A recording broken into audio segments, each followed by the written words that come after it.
Welcome back to another night of football, another live night of football, live watch-alongs here on Premier League Dad. My name's Kieran, or Key, whatever you want to call me.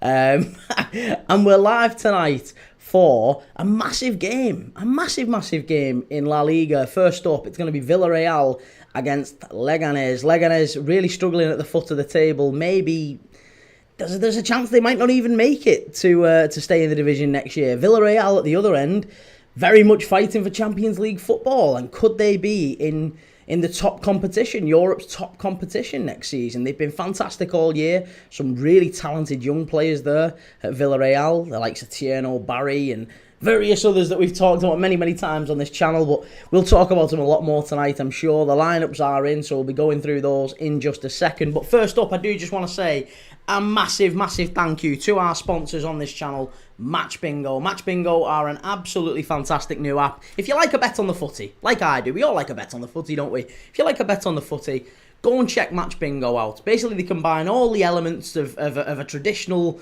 football betting, sports betting app, but they also combine it with all the excitement and fun you would normally associate with bingo. So what happens is you buy a bingo card. It's got 15 random events on it that you could have happen during a game. It might say things like, for example, Liverpool free kick, Arsenal corner, right? And as those things happen during the game, it will mark it off on your card. You get prizes for a line, prizes for a full house, same as you do in bingo. And there's over £200,000 of prize money that's been paid out via Match Bingo. Not only that, there's 10,000 UK players, over 10,000 UK players. And it's growing really quickly. And right now, if you go and scan the QR code that is going to be live on the screen throughout this live, or you can click the link in the description, whichever suits you best, then you can go and get £5. If you deposit £5, you can get £10 free. Deposit 5, get £10 free. Go and try it out. Match Bingo. It's absolutely fantastic. I've got my bingo card. Go and get yours. And yeah, they're growing really quickly. So go and check them out. But we are first and foremost, obviously, going to be focusing very much on Villareal against Leganes. That's the game that we are going to be watching tonight. And I want to get your thoughts on lots of other things that have happened over the last 24, 48 hours. As you know, on this channel, we do lives every single day. Every single day we do lives. So I want to get your thoughts on lots of other things, which I'm going to go through in just a second. Let me just go live on the other place.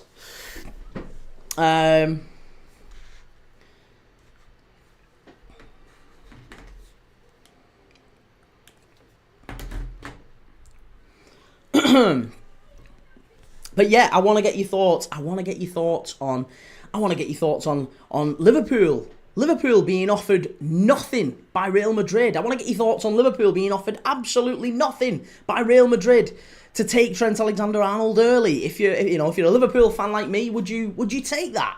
Would you take that? You're being offered nothing at all to just let Trent Alexander-Arnold go on a free. Do you think that's something you'd do? Not for me. Not for me. Absolutely not. Callum Wirtz in Blackpool. Is he really? How do we know that? Is he actually? I don't believe that. Again, if that's the case, great. I mean, again, I want to talk to you about that as well. Manchester City apparently on course to spend over £200 million. £200 million they're about to spend on Wirtz, on Reinders, on who's the other lad they were on about signing? Morgan Gibbs-White. 200 million quid for those three. So yeah, 200 million quid. Do we think that that's likely to happen? I just want to make sure we're all hooked up and working there.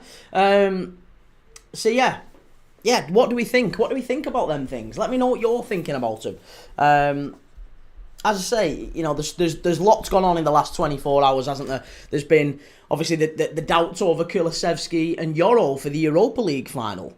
Doubts over two really key players for the Europa League final. Obviously, look, there's still players who are definitely out. Whether that be, your Maddison. Maddison's not going to be playing any part. Xerxes not going to be playing any part in the Europa League final. What do we make of that? If you're a Spurs fan, if you're a United fan, let me know what you're thinking. What do we think of the news? Gary Neville. Gary Neville talked about earlier today that if he was doing a combined Manchester United and Spurs 11, he would only have Bruno Fernandes in there. What do you make of that if you're a United fan? If you're a United fan or a Spurs fan and you hear Gary Neville saying, I would only take Bruno Fernandes in this Manchester United... Sorry, I would only take Bruno Fernandes in a combined Spurs-Manchester United 11. What do you make of that? I'm sure we did this on the channel, didn't we, a couple of days ago? Not that long ago, we were talking about exactly that.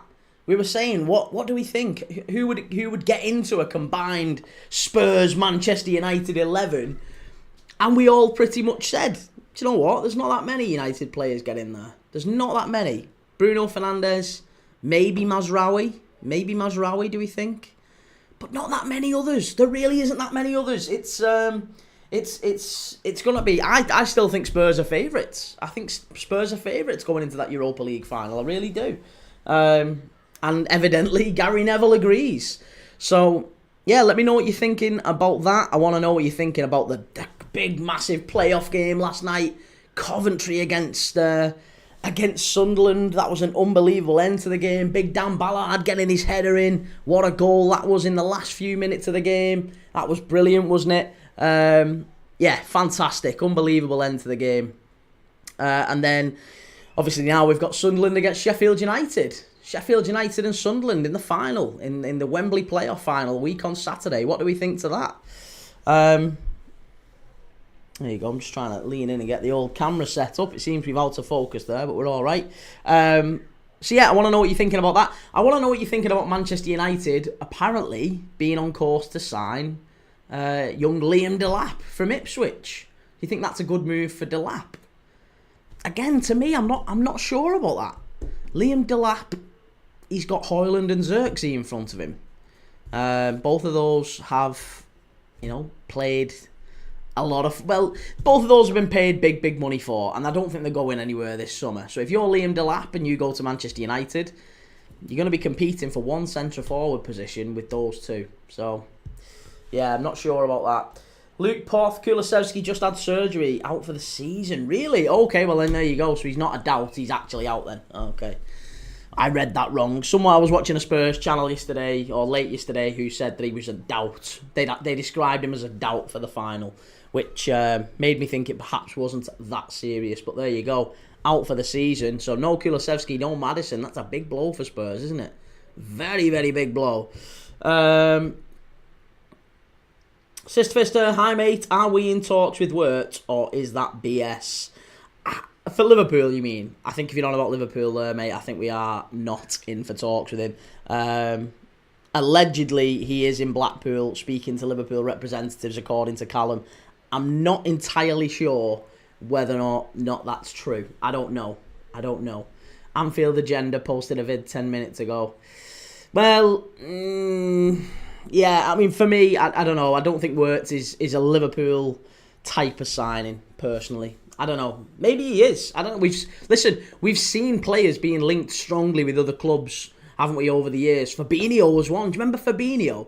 Fabinho was and Darwin Núñez. Fabinho was so close to being he was linked with Manchester United all summer. All summer he was linked to Manchester United. There was no rumours to Liverpool, none at all.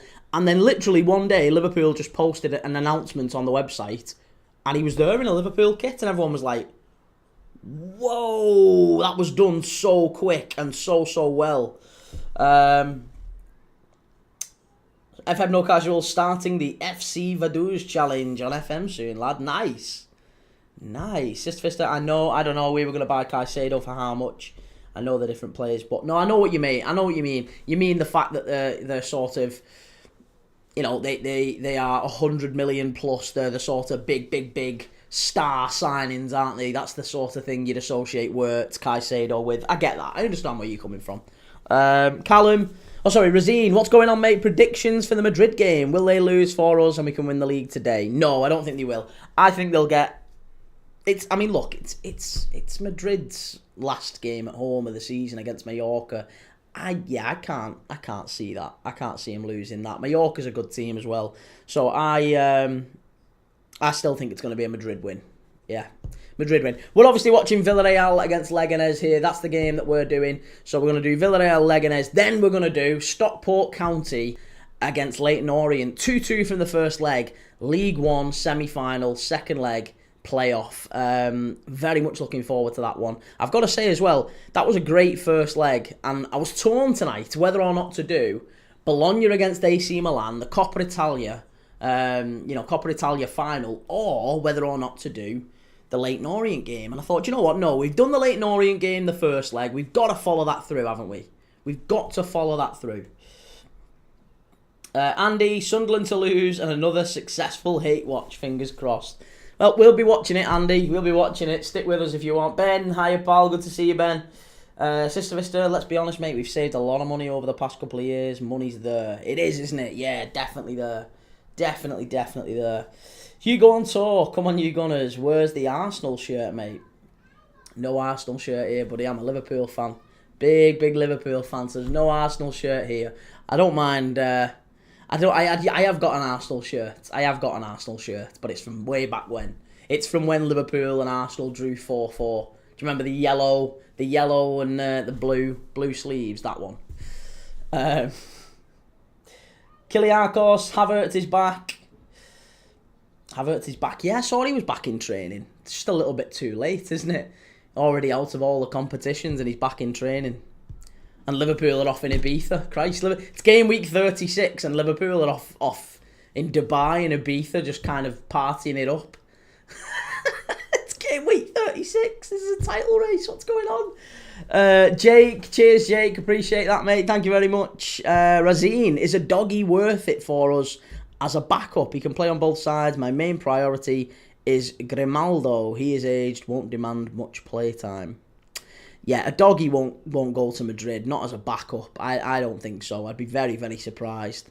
Very, very surprised. That doesn't seem like a Real Madrid type of signing, a doggy. I think there's other players that Madrid could go for, certainly. But yeah, I'm not sure a doggy would be. Right, hang on a second. Let's just get going. Let's just get everything. Also, I want to know, speaking about Arsenal, the rumours out there today that Arsenal are going to have 100 million. This is from Sky Sports. This is from Cave Solikol. Arsenal are going to have 100 million pounds to spend this summer. 100 million pounds to spend this summer. Plus player sales. So what do we make of that? Do we think that £100 million plus player sales is enough to justify, I guess, or to bridge the gap? To bridge the gap, let's say that. Could 100 million plus player sales bridge the gap between Arsenal and Liverpool? There is a gap there. What do we think? What do we think with 100 million plus player sales Arsenal can do this summer? Because that is the number. That is the number. Harry, gutted Madrid is getting Dean Hyson. Well, we don't know that they are. They're certainly in for him, but whether or not they actually get him, who knows? Again, I'm sure there's plenty of players turned down Real Madrid.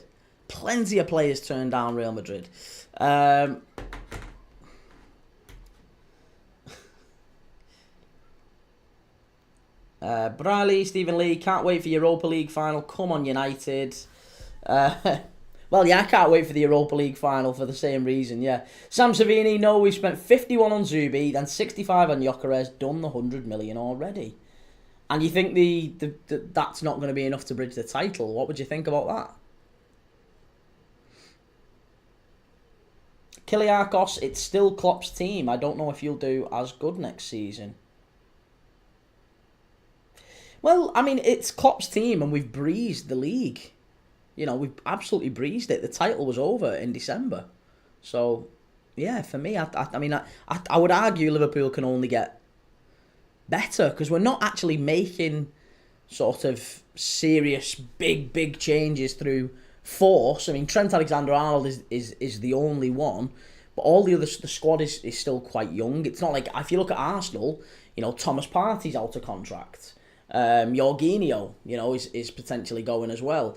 We don't know what's going to happen with Trossard. Havertz and Jesus have been deemed surplus to requirements, effectively. Saliba might well go. We don't know what's going to happen with Saliba. It feels like it's a little bit disjointed. Odegaard as well, you know. Christ, there's Arsenal fans talking about dropping Odegaard as captain. Maybe even selling him. So, you know, you look at it and think, well, Arsenal have far more change, I would argue, going on than Liverpool. Lucas Lambert, do you think Klopp will be there on the last game? I do, yes, yeah. Briley, Stephen Lee, who do you think will win the Europa League? I think based on form, I think Spurs will win the Europa League, purely based on the fact that United haven't beat them in 3 years. Spurs have beaten 3 times already this season. They've already knocked them out of one competition. They've knocked them out of the League Cup. And, they beat them home and away quite comfortably in the league. So, I think Spurs have got the edge on United. I think they're a better team, personally.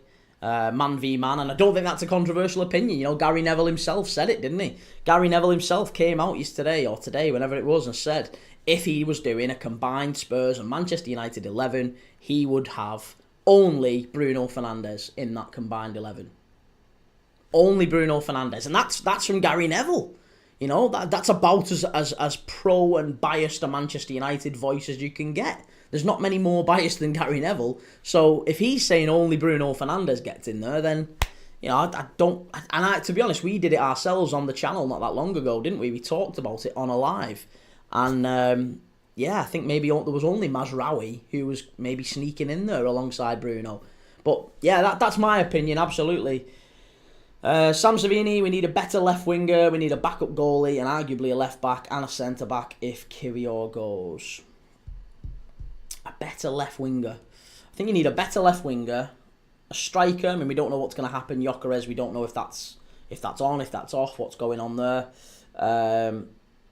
I don't think a midfield of Zubimendi, Rice, and Odegaard that doesn't particularly terrify me next season.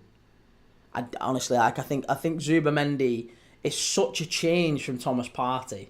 Like, Partey, we know how dominant he can be physically. So Zubimendi, Rice and Odegaard, it's a big change, isn't it? It's a very, very big change. Alex, true, Van Dijk and Salah very young. We're only talking about them 2 players, though. Have a look at everyone else in the squad. Gravenberch, young. McAllister, young. Kanate is still quite young. You know, Conor Bradley, young. Frimpong, if he comes in, young. Mamadashvili, young. Diaz and Gakpo, young. It's all good. We've got plenty of time. Simon, how's it going? Hello, bro. What do you think about the Champions League? I think Inter win 3-2. I don't think there's going to be that many goals in it. Yeah, I don't think there's going to be that many. I think it's going to be 1-1. Maybe another one that's decided on extra time and penalties. Alex, Arsenal need a manager that knows how to win trophies. No kidding. Don't disagree with that.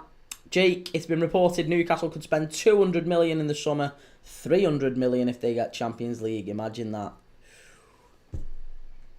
I don't know about that. 300 million. I mean, again, it wouldn't surprise me knowing the Premier League, but Newcastle definitely need a lot of work in the summer if they are going to stay in that top 5. I think the whole shouts about winning the league next year or challenging for the league are ridiculously premature. It's a lot of nonsense. Razine, I'm a Barca fan. Who would you take in their prime, Falcao or Dzeko? Ooh, I like that question. Who would I take in the prime, Falcao or Dzeko? I liked Falcao, but I honestly think Dzeko was so underrated. I really like Dzeko. Yeah, I would go Dzeko. Dzeko was brilliant. He was so good. Really like Dzeko. My type of striker as well. Again, I don't think there's much in it. Both are very good strikers. Stephen, Sunderland. Yeah, I want to know what you're thinking about that. Last night, Sunderland, big winner, late winner. Dan Ballard, what a goal, last minute. Breaking Coventry heart. Do they now go on and secure the playoff final? Do we think that Sunderland take that and go up now? Kiliakos, I want Xavi Simon. Give Odegaard some challenge. He needs it. Mate, you're not get. Where do people get off thinking this? You're not going to get Xavi Simon and Odegaard. Like, these aren't they're not going to sit on the bench. Xavi Simon is one of the best midfielders in Europe. He's not going to come to Arsenal unless he's got a starting berth. He's not going to come and be like, oh yeah, I'll just, I'll fight with Odegaard for a bench spot. Behave yourself. No chance. Coburn James. I'm hoping for Inter 1-0 with a dodgy pen and 20% possession. 20% possession. I mean, I don't. Yeah, I just open for goals. I'd like it if it was 3-2. Yusuf, do you know Kulusevski, Bergvall and Maddison will miss the final? Yes, yeah, I do. I've also heard about potentially Euro missing the final as well. I wonder what you're thinking of that one.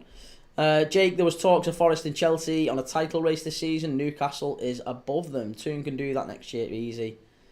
No chance, Jake. No chance. And you won't learn. You won't learn. We'll be here next year. You won't learn.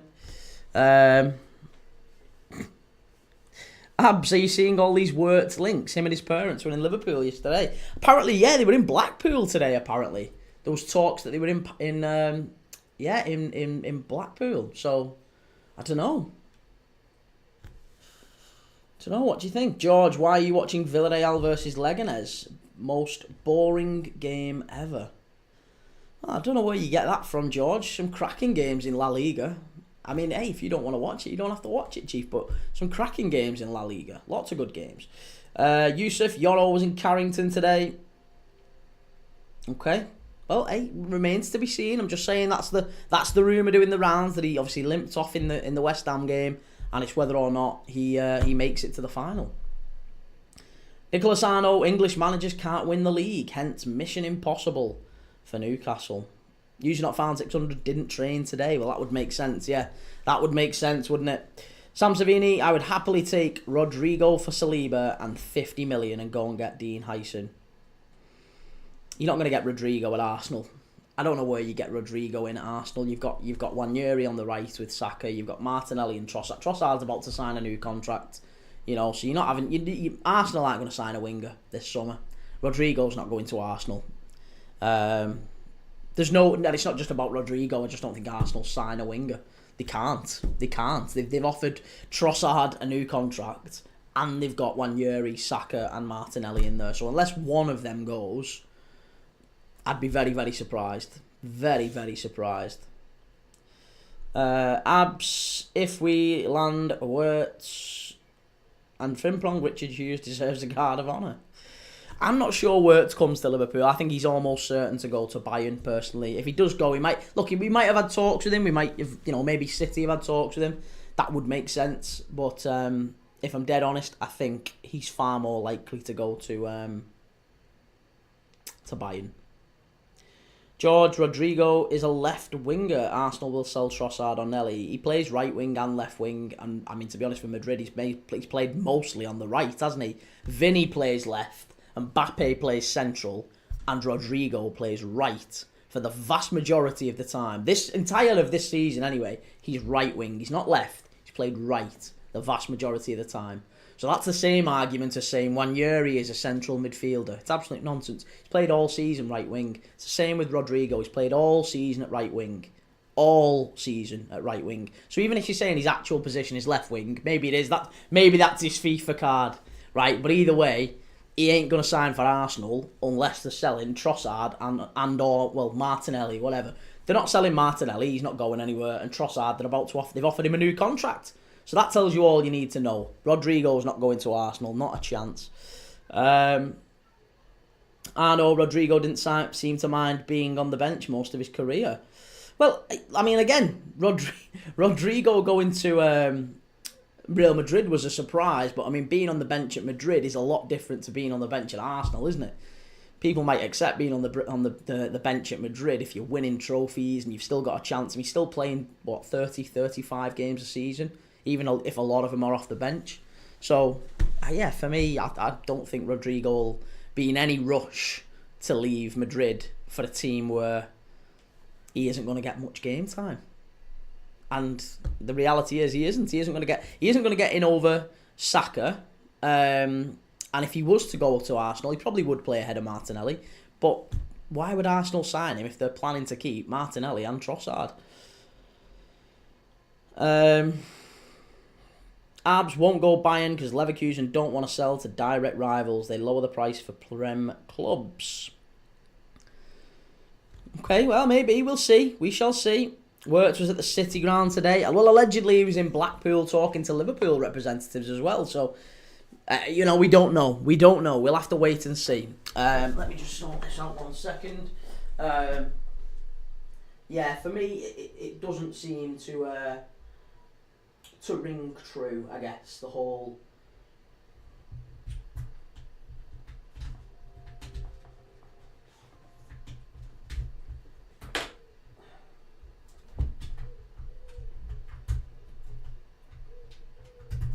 Yeah, the whole Wirtz thing. The whole Wirtz thing to Bayern seems to make more sense, I would argue, but I guess we'll see. Arsenal are offering Trossard a new contract so he doesn't leave on a free and Arsenal gets some money. That's nonsense, George. That's nonsense. That doesn't happen. That doesn't happen.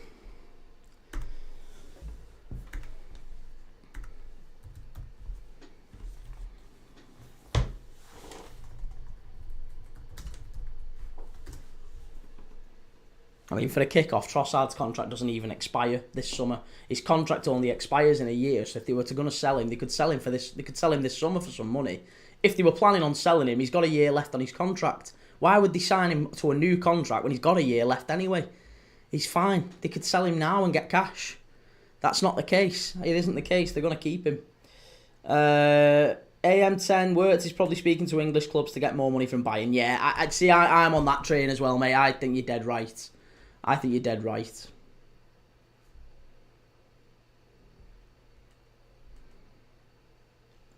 I think Rodrigo's also overestimating his value. Don't see that many teams going for him. AFC included. Listen, I'd quite happily take Rodrigo at Liverpool. Yeah, I mean, look, with at least, I guess the difference with Liverpool and Arsenal is, well, one, we're a bigger team, we'll have more chance of winning trophies, but also Salah is probably not that far away from retiring. So at least on the right, where he is, at Real Madrid, he's got a pathway to the first team. He can also play left. Salah might end up drifting into the middle. So it feels like there's a lot more interchanging on that Liverpool team rather than there is at Arsenal. Plus the players in front of him, there's only one player in front of him. Salah is like 33. So yeah. George, exactly 1 year left. He could run it down or go this summer for way cheaper. Mate, how much money do you think you're getting for Trossard now? Let's say how much money do you think you're getting for 2 years? If he's got 2 years left on his contract, how much money do you think you get for Leandro Trossard right now? Because Leandro Trossard is, I mean, how old is he? How old is he? 30, 31? He's 31 this year, right? He's 31. He's got 2 years left on his contract. How much do you... 25 million. You think a 31-year-old Leandro Trossard with 2 years left on his contract goes for 25 million? Okay, right, well, let's accept that's true. I disagree with you, but let's say that's true. 25 million for 2 years left. He has 1 year left, so what do you think he goes for with 1 year left as a 31-year-old winger? If it's 25 million with 2 years, what's it with 1 year? 15 million. You think the difference is 10? I don't think it is. I'd say, again, you're probably talking apples and oranges. I think it's maybe it's 15 million, 20 million at this current time. He doesn't get much more than that. And even if he signed an extended contract, the difference is negligible. It's not going to move the needle at all.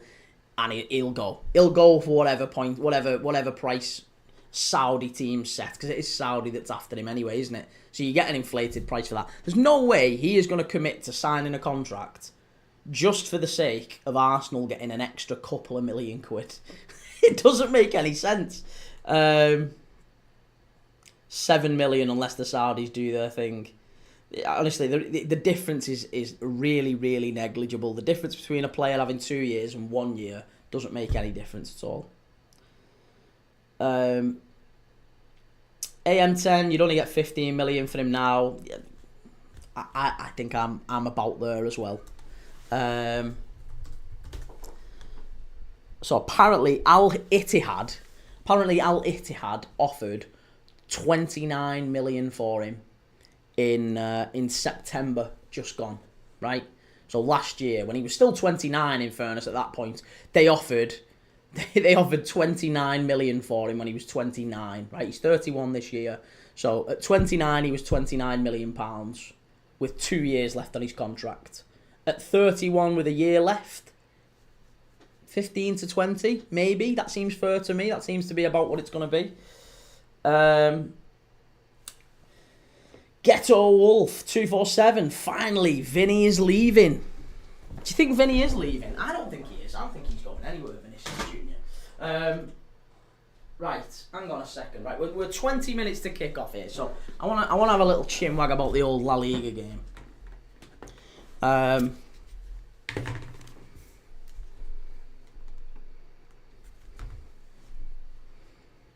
George, you're making out like he's 31 next week. I just said he's 31 this year, which is true, right? He's 31 this year. So either way, the point is, you've made a ridiculous argument, George, that he's going to sign a contract to help Arsenal get an extra £5 million. It's nonsense. Doesn't work like that. Outside of FIFA, doesn't work like that.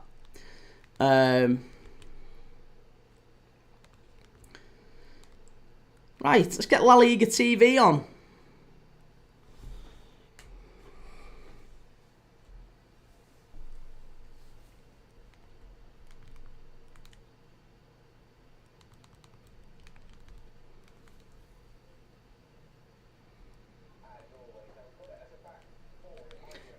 Right, that's not what we want.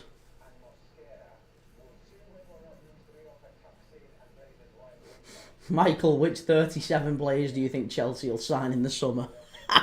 That's a good question.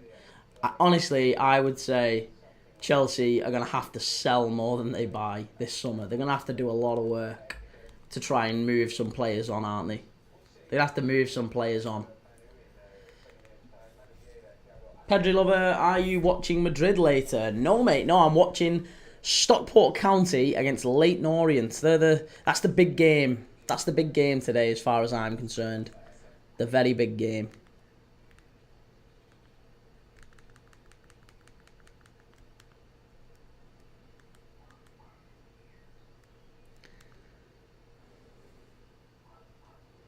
AM10, I know it's not happening, but I want Livramento to be Liverpool's top replacement for Trent. Oh, no. No, I don't rate him. I don't rate him. He's, no. I don't think he's anywhere close to top level. Gittins. What about Gittins? Gittins to Chelsea. Yeah, there's rumours about that one doing the rounds. But again, it's like they've got 14 wingers, Chelsea, haven't they? They've got Madueke, they've got Sancho, they've got Neto. Cole Palmer plays out there. They've got the young lad Tyreek George. They had the other young lad, what was his name, Walsh, the other day playing. You know, Dewsbury Hall tends to drift out wide as well. There's all sorts of players there who are out wide. It doesn't make any sense why they'd be going for Jamie Bino Gittins. Pedri Lover, Coppa Italia final, Gran Partido. I was going to watch that, yeah. It was a toss-up tonight, basically, between Bologna, AC Milan in the Coppa Italia, or Villareal Leganes. Oh, sorry, not Villareal Leganes, because that one's already been done. We was going to do Bologna, AC Milan, or Stockport County and Leyton Orient. And Stockport County, Leyton Orient was what we watched on Saturday. We saw the first leg of that one. 2-2, and I thought, do you know what, that one's going to be better. I think we've done the first leg. Let's stick with it. Let's go and watch the second leg, and we'll keep updated on the Coppa Italia final. No Skill Aaron United, Michael 0701, Livramento is utter class. Dare I say, Michael, you're a Newcastle fan? Dare I say you are a Newcastle fan? Nicholas Arno up the O's. Yeah, Orient's going to be a great one. George, who do you think wins the league next season? It depends entirely on how the summer goes. It'll be a straight shot between Liverpool, City and Arsenal. There's nobody else in the league who are capable of making the step up. I think it's going to be too big a jump for everyone else. Even if they have, like, Chelsea, maybe. Chelsea could have an unbelievable summer. But they would have to have an unbelievable summer and get everything right. And if they got everything right, they might challenge, maybe, but I still couldn't see him last in the distance. They've still got a lot of work to do, Chelsea, in so many positions. I think basically the full back four, maybe bar Cucurella, plus the goalkeeper. So the goalkeeper, the back four, Cucurella is all right. Midfield three's fine. And then the front three, you've got Cole Palmer, yeah, great, but then the other two, Madueke I'm not sold on. Jackson we're not sold on. So, yeah, Chelsea, I think there's a lot of work. And the manager as well. Enzo Maresca may well leave as well. So, you don't know what's going on. Clark's personalised products. Arsenal will have a better chance with new signings coming. I mean, look, the summer is that way, isn't it? The summer always makes you think you've got a great chance this year. It brings renewed optimism, new hope and all that. And Arsenal, I'm sure, will think that. Arsenal fans will think that this is the summer where they bridge the gap, as they've thought for the past 2 years. And that's fine, by the way. I'm not saying that. What I'm saying is that Arsenal's transfer selection hasn't been particularly good, has it? I mean, for the last 3 or 4 years, every single Arsenal fan has been saying, we need a centre-forward, we need a centre-forward, we need a centre-forward. Mikel Arteta has gone out in successive summers and bought Gabriel Jesus for big money. He now wants to sell him. Kai Havertz for big money. He now wants to sell him. So, I don't have a massive amount of faith that Mikel Arteta, if he gets given 100 million or whatever it might be, I don't think he's going to get the signings right. He doesn't seem to get it right, does he? That's the problem. Jack Murray, you don't think Newcastle? No, Newcastle aren't getting any work. Like, Newcastle fans need to just rein it in. They've won a League Cup. They're nowhere near the top 3 sides. They're just not. They might even be ahead of City right now. It doesn't mean they're a better side than City. Newcastle are way, way off it. They're way off it. You're not winning a title with Dan Burn, Shah, Pope, Trippier, like Murphy. You're just not doing it. It's just you're not getting success for Newcastle next year would be top 5 again. If they finish 5th, if you offered a Newcastle fan next year 5th again and they didn't take it, they'd be morons. 5th this year, success. 5th next year, success. It means they've not dropped out of it. And they can do the whole balancing act of Europe and the league. That's the big thing for Newcastle next season. Don't have eyes on the title, for God's sake. Just setting teams up for failure. Pedri Lover, you think if Madrid lose tonight, Espanyol will go guard of honour tomorrow? Possibly, yeah. Maybe. Jim, hi mate. Absolute limbs last night. Good to see you. Connor Hetfield, hey y'all. I've recovered from my breakup. Cheers, man. Good to see you. And yeah, Christ, women, move on, deal with it, watch a bit of football, get over it. It's all good. Jack Murray, Newcastle signings are always right and haven't spent for a couple of seasons, just need to add depth. Newcastle signings are always right, are they? Are they always right? Not sure they're always right, I wouldn't go that far. Newcastle have had a fair few signings wrong. If Arsenal sign Gyökeres, Zubimendi and a winger, they win the league. Well, they're not going to sign a winger. They're sticking with Wanyeri, Martinelli, Trossard and Saka. They've already offered contracts to Trossard and they're not going to sell any of the other 3. They'd be silly to sell any of the other 3 and they're going to keep Trossard. So a winger's not coming in. So perish the thought they sign a winger. Gyökeres, I mean, listen, he couldn't translate it when he was over there with Brighton and Coventry. Is he going to do it coming from Sporting? It's a different league. We've seen strikers come over from Portuguese league in the past and maybe not quite get it right. So, look, Darwin Núñez was one of them. So expecting that Gyökeres is going to come in and immediately hit the ground running, maybe he will. But something tells me I don't think Gyökeres is the signing that bridges the gap between Arsenal and Liverpool. I think they need to go bigger than that. Clark's personalised product, I can safely say it won't be Spurs winning the league. I think that's fair, yeah. AM10, Arsenal should go for Sesko, I think, at striker. I think Sesko at striker is an interesting one, but I think he's probably one that needs 1 or 2 years to develop to become that top player. Jack Murray, not expected to win the league, but you saying Chelsea is the closest other than the big 3 is why is it mental? Chelsea are better than Newcastle. That's not that mate. They are. They just are. I don't know. Newcastle fans have got this. It's the best season they've had. It's the best season the dads have seen, the granddads have seen. I understand it. I absolutely understand it. You'd get carried away. It's the best Newcastle side you've ever seen. totally get it. You're getting carried away. You're getting carried away. They're not that good. I promise you, they're not that good. Objectively, I love Newcastle as a club. I love watching them. They're a fantastic team. I love Eddie Howe. I love Isak. I love the midfield, Joe Linton, Bruno. Love them to bits. I love that Dan Burn was the one that basically won the cup final for them. I love everything about the club. They're one of my favourite teams in the country, but they're just not anywhere close to the top three, and I'd argue Chelsea are better than them as well. So yeah, I think there's a way to go for Newcastle. George, did you think if Salah and Van Dijk got injured, Liverpool would have still won the league? Probably not. No, probably not. But if you take the best two players out of any side, then they probably wouldn't win the league. So there you go. Yeah, it happens. They didn't, and we recovered. So it's all good. Reese, I've realised that nobody else had their best two players missing all season either. So Reese, I've realised the Europa League final is a lose-lose situation for me. It is, isn't it? Yeah. Arsenal, one of your favourite clubs.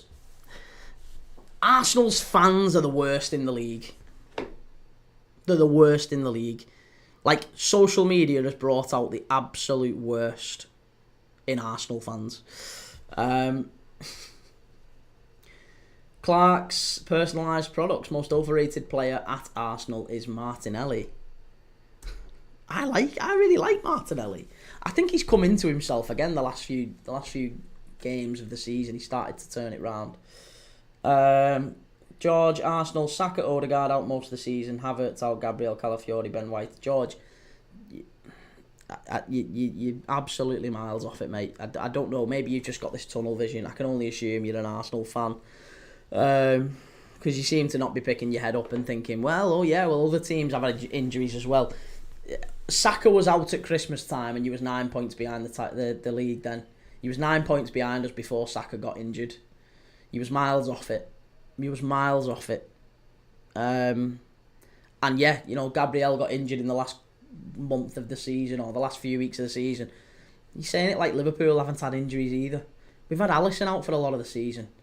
We had parts of the season where we had... Christ, it wasn't that long ago. No one was paying us any credit when we was staying in the league last year. We was top of the league going into the final couple of months of the season, and we lost. Christ, our injury list was this big, and everyone was saying, "Oh, bottle jobs, Liverpool falling off." Our injury list was far bigger than Arsenal's this year. Christ, they had Havertz and Jesus out, and they want to sell them anyway. It's not even like it would make a massive difference. Arteta came out and said, "Oh, look at all these players we've got out injured." And when you actually looked at the list, if they were all fit, there was only one that would have been in the starting lineup anyway, and that was Gabriel. Everyone else he'd have had on the bench.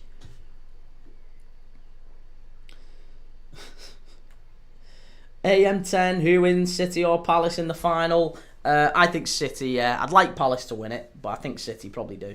Will best play for Villareal in the squad? I've said many times I really like Tierno Barry. Tierno Barry's one of my favourite younger players in La Liga. I think he's a very talented player, but he isn't actually playing tonight. So you're probably looking more at maybe Pino on the left. He's not a bad player for Villareal. He's not had a great season this year. Maybe Alex Baena. Baena's had a decent season, and then there's not too many. They've got. I'm just looking at the bench. Have you got Barry on the bench? No, Tierno Barry's out injured. So there you go. Yeah, Gerardo Moreno's obviously still very good. He had a great season last year. He's been injured a lot this year. So yeah, best player for me for Villarreal would probably be either Baena or Pino. Parejo's still great, but he's getting on a bit. Reese, we've had injuries, but Ben White is a bench warmer for us now. He's not that crucial to us. This is it. Ben White. Oh my God, Ben White's injured. Oh my God, Calafiori's injured. Oh my God, Jorginho's injured. You don't play him anyway. You literally none of them were getting game time anyway. It was madness to even suggest it was like a big thing. Jim, what are your predictions for later? I think it's going to be 2-2. Again, I think we're going to go extra time and pens. I think Stockport will go through eventually, but Stockport and Leyton Orient's going to be amazing. Connor, Leganes have been having a strong season. I can't remember if they bought Munir, I think. They've not been having a strong season. They're down near the bottom, aren't they? I was going to say, are you maybe you've crossed wires there. Jim, have you seen the Arsenal fans saying they haven't won the league because it's rained in most of their matches?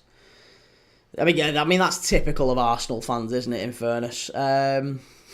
Pratham, good to see you. Who will win, Villareal or Leganes? I don't know. I guess we'll see. I don't know. I'm really not sure. I would say Villareal will be far more likely to win. Villareal are the more likely of the two. Yeah. Leganes is 18th. Yeah, I was going to say, it's just where you said Leganes have had a strong season.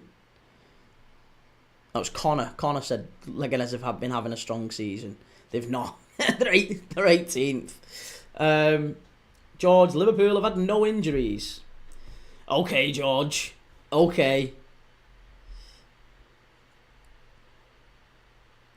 Saka, Odegaard, Havertz, Jesus, Galafiori, mate. Jordy, what's your favourite fruit? Satsuma. Yeah, Satsuma. You're not seriously saying we lost the league because Tierney was out injured. This is it. You can't argue with him, Reese. See, Reese is a big Arsenal fan and we love him to bits on this channel. But, look, even he's struggling to argue with some of these other Arsenal fans. Will, is Nicolas Pepe doing well for them still? Not really. No, not really.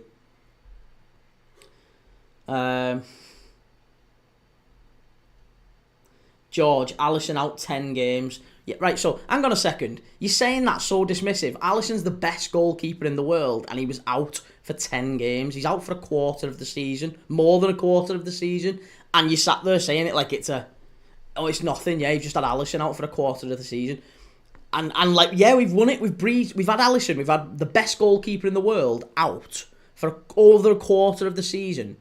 And you've sat there and gone, well, yeah, so what? Not a problem. We've breezed the league. We've won it by December. We won it by Christmas with the best goalkeeper in the world out. Matthew, are you watching the final? Celtic v Aberdeen? No, mate, we're watching Leganes and Villareal, and we're also watching Stockport County against Leyton Orient. Geordie Rob, you see the famous clip of the Arsenal fan saying we lost the league as the Queen died? Their excuse. LD, I ain't winning the next season. Ain't winning next season for sure. Don't know what you mean, LD. Reece, Alisson out for 10 games, but they still won the league by 20 points, yeah. Mate, Alisson's been out for a quarter of the season, and we're in Ibiza on game week 36.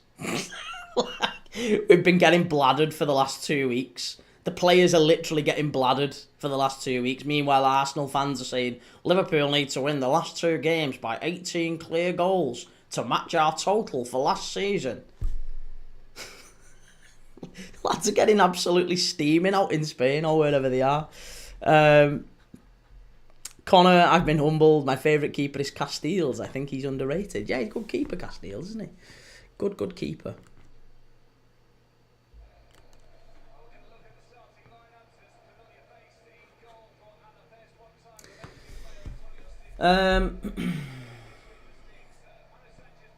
Clark's personalised products.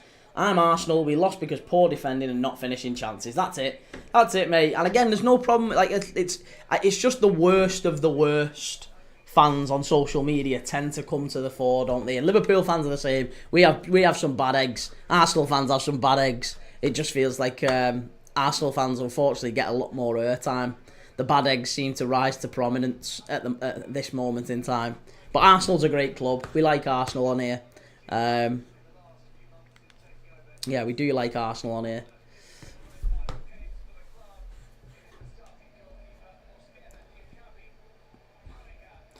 What's the chances of Newcastle getting second, do you reckon, mate? Slim.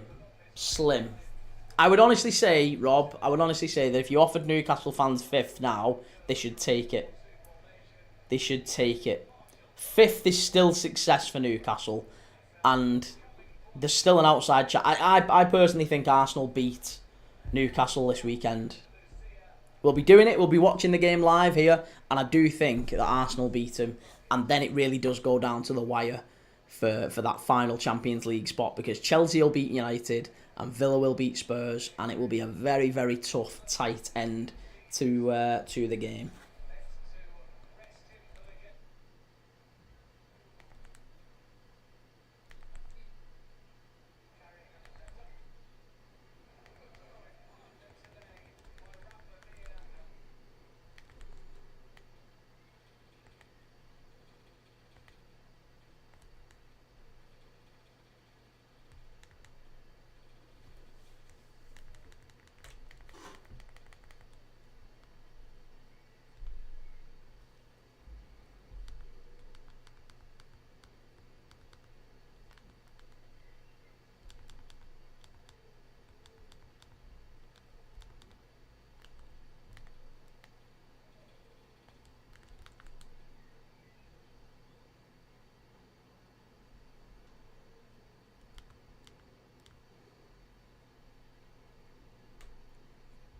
Reece, I think Liverpool, Arsenal, and City will be the top three for a good few years now. I'd agree. I'd agree. Callum David Ornstein has reported Liverpool have met Wirtz and he's keen on the move. Really? Okay, right. Well, I might start getting invested in that now. Then, if that's the case, if Ornstein's dropping those sorts of comments, then okay. Well, I might have to get invested because he is a good player. Wirtz. He is a very, very good player, isn't he? He's a very, very good player.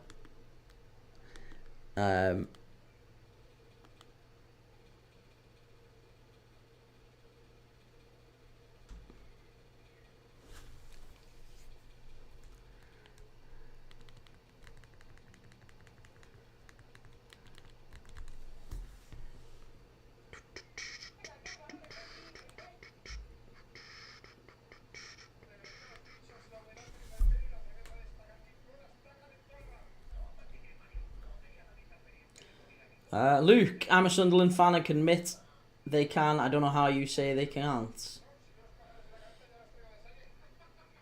Mate, it's not. I just don't think Newcastle can overtake them. They really can't. They're a way off it. They are a way off it.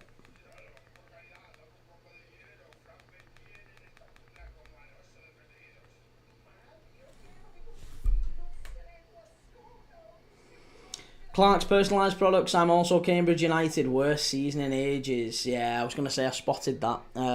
Cambridge haven't had a good year, have they?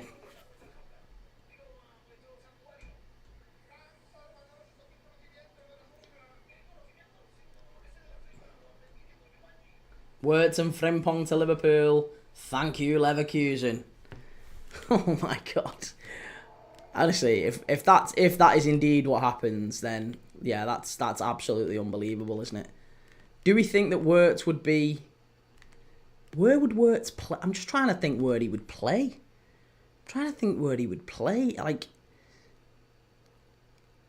unless Slot is really, really thinking of reshuffling that team, and it wouldn't surprise me, by the way. Bate Assassians, how are you doing, my brother? Which team do you support and where are you from? Good to see you, Bate.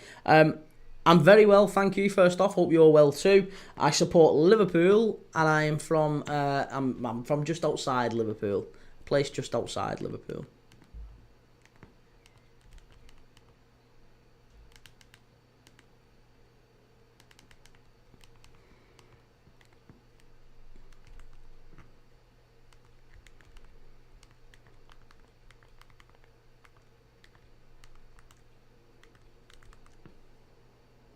He replaces Soboslai. Ooh, I don't know about that. No, I don't think that. I think if he's playing as part of a front three, surely. I would be amazed. I would be absolutely amazed if he's playing instead of Soboslai as part of a midfield three. He's not that guy. He's not that player. He's a very, very talented player, but I think he's part of the as part of the front three, not part of the midfield. I'd be very worried if we had him as part of the midfield three. He's not big enough for the Premier League to be playing as part of a midfield three. Not while we've got McAllister in there as well. You've got to remember, we've got McAllister in there as well. That's going to be difficult to try and justify.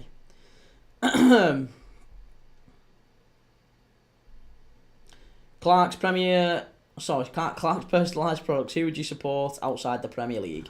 I quite like Betis. I quite like Villareal. Yeah, I quite like a few teams outside the Prem. So I haven't really got a strong preference, really, for outside the Prem. But I watch a lot of football. Yeah, we watch a lot of football on this channel, as you know. We are off and underway here, by the way. I forgot to start the scoreboard. That's no good, is it?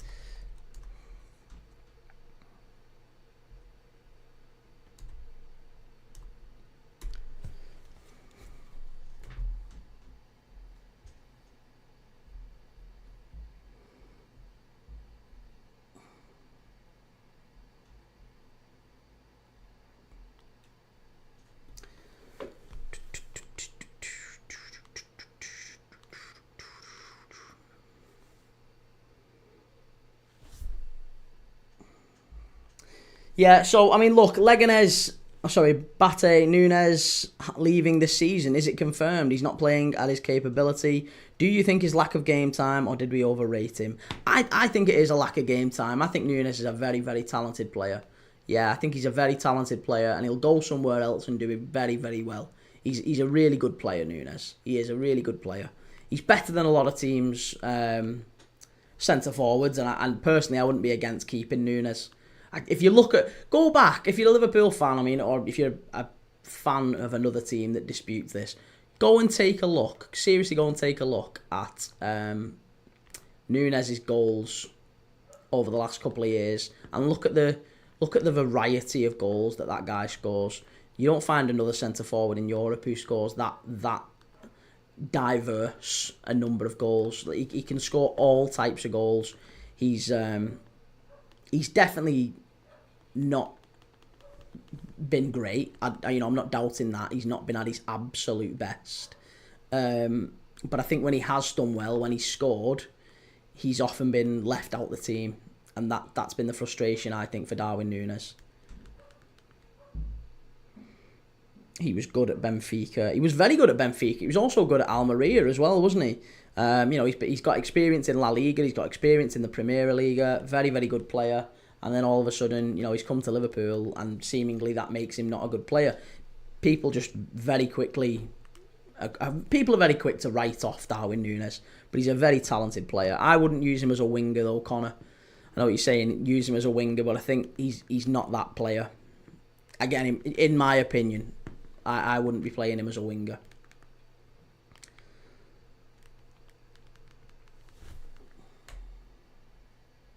Ahmad or Garnacho? Ahmad. Again, I don't think that's really close, is it?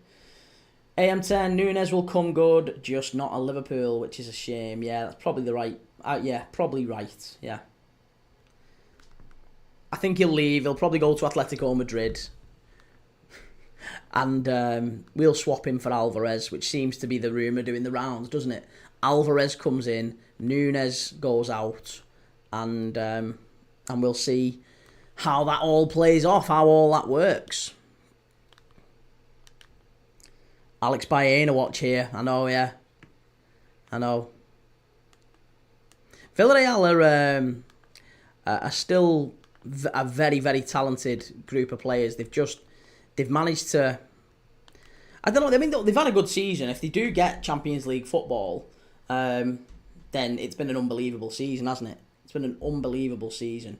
Foyt has done really well at the back there. I think the young lad who's come in as well, the right back, Navarro, has been quite impressive as well.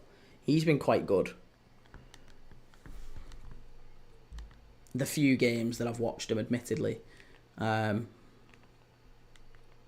was looking forward to watching a bit of Alaves and Valencia tonight as well. Wanted to do a Mamadashvili watch, Liverpool Mamadashvili watch.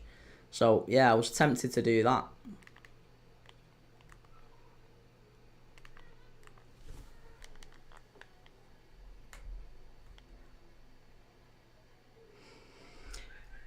Who do you think Nico Williams will sign for? I think he probably stays at Bilbao, if I'm dead honest. I think the thing with Nico Williams is he hasn't done enough, in my opinion. I don't think he's done enough to justify the money that would need to be paid for him. it's a very, very big fee that Bilbao are asking, and when you look at it and you think, well, they're probably not going to be able to they're probably not going to be able to get that sort of a money for him.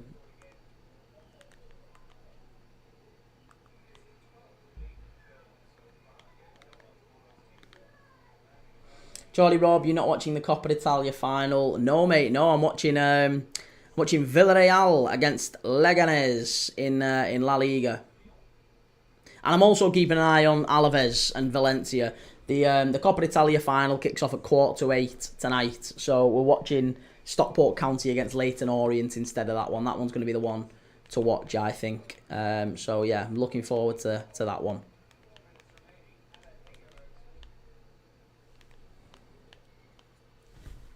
Bruno or Ahmad?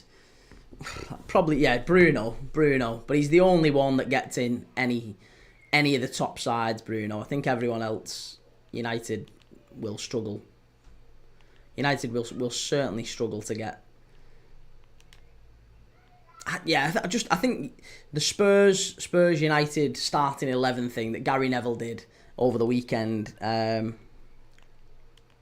He's drawn quite a bit of ire for it, hasn't it? There's a lot of fans who sort of had a bit of a kick off and said, Goldbridge put a tweet out, didn't he? He said, there's no way there's only Bruno getting into a combined Spurs versus Man United 11. I did look at it and think, seriously? I can't think of anyone else. Maybe at an absolute push, you would say Mazraoui. But yeah, Goldbridge was arguing that Casemiro would and Yoro would and various others. Serie A has been better than La Liga this season. Thoughts? Yeah, I think I would say so. Serie A has been very entertaining. I mean, the fact that we've still got a title race running into the last day in that one, Napoli and Inter Milan. That's been a really, really good really, really good season, hasn't it? And still a competitive sort of final day of the season with what was I going to say? The final day of the season with the top four race. Geordie Rob kicks off at 8. The final, pretty sure. Yeah, it's the same as Stockport County and Leyton Orient, mate. Yeah, the same as Stockport County, Leyton Orient.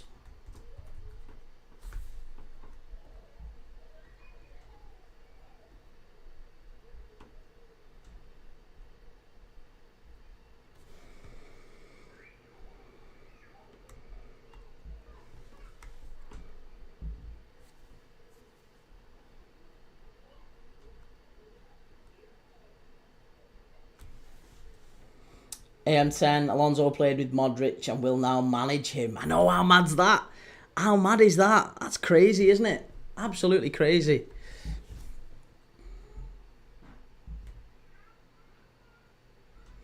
Tell you what, Nicolas Pepe is having a decent game so far. There's been a few sort of opportunities for him down that right hand side. Callum, looking at that Napoli side compared to the top of La Liga, it's very weak in my opinion. I think that's fair. I'm just saying in terms of entertainment, what Connor said there, in terms of Serie A has been better than La Liga. I think it has, hasn't it? It has been better. Just in terms of entertainment value, I would argue.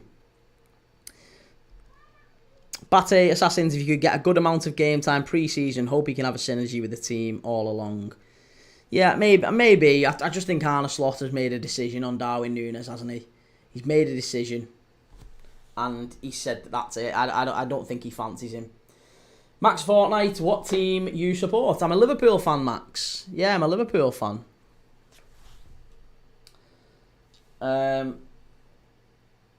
Clark, I'm gutted to hear that Sampdoria are getting relegated to Serie C. Yeah, we were talking about that last night on the channel. It is really disappointing, isn't it? Apparently they've had really bad financial trouble over there, so very sad. Yeah, really sad. AM10, do you watch La Liga a lot? And if so, is Mamardashvili good as a Liverpool fan? I do watch La Liga a lot. Again, if you go and take a look at my YouTube channel, Premier League Dad, you'll see we have a full schedule of all the games that we do watch-alongs on. And you'll see we've done a lot of La Liga games as well. So we're live every single day. We do watch-alongs. And we've still got a lot more La Liga games between now and the end of the season. We're doing Betis and Osasuna. Sorry, Real Madrid. No, Atletico Madrid and Osasuna in a couple of days' time. And we've got another Betis game, I think, coming up as well on the last day. But either way, we've got La Liga games coming up. And yes, Mamardashvili is an exceptional goalkeeper. He's been, I would argue, maybe the standout goalkeeper in La Liga this season. In terms of where Valencia are in the league, I think Courtois, when he got back fit, has been very good. I think Oblak obviously always has a pretty good season. Chesney, you've got to give praise since he was retired this time last year. But I would still argue he's not been all that impressive, whereas Mamardashvili, Valencia they looked like they were in danger of going down at one point, and he's had an unbelievable season for him. Yeah. Callum, what's happened to Juventus? They fell off a cliff these days. Do you know what? They've actually started to recover, though. The Kolo Muani signing for Juventus has been a very, very astute one. They got that big win over Bologna the other day that we were watching, and they did really, really well in that. Max Fortnite, I live in Manchester, but I'm in Spain right now because of the final. Wow, are you going to Bilbao? Nice. And you're there for a week before it as well. Good lad. Well done, Max. That's nice. Client's personalised product. I love Bilbao as a team due to only signing Basque players and being competitive each season. Yeah, it's great, isn't it? You've got to say that's very impressive to be able to do that. Yeah, they are a really, really top side, Bilbao. But I just think that if you look at Nico Williams, they're not going to be able to get the money that they want for him, and therefore I think he's far more likely to stay.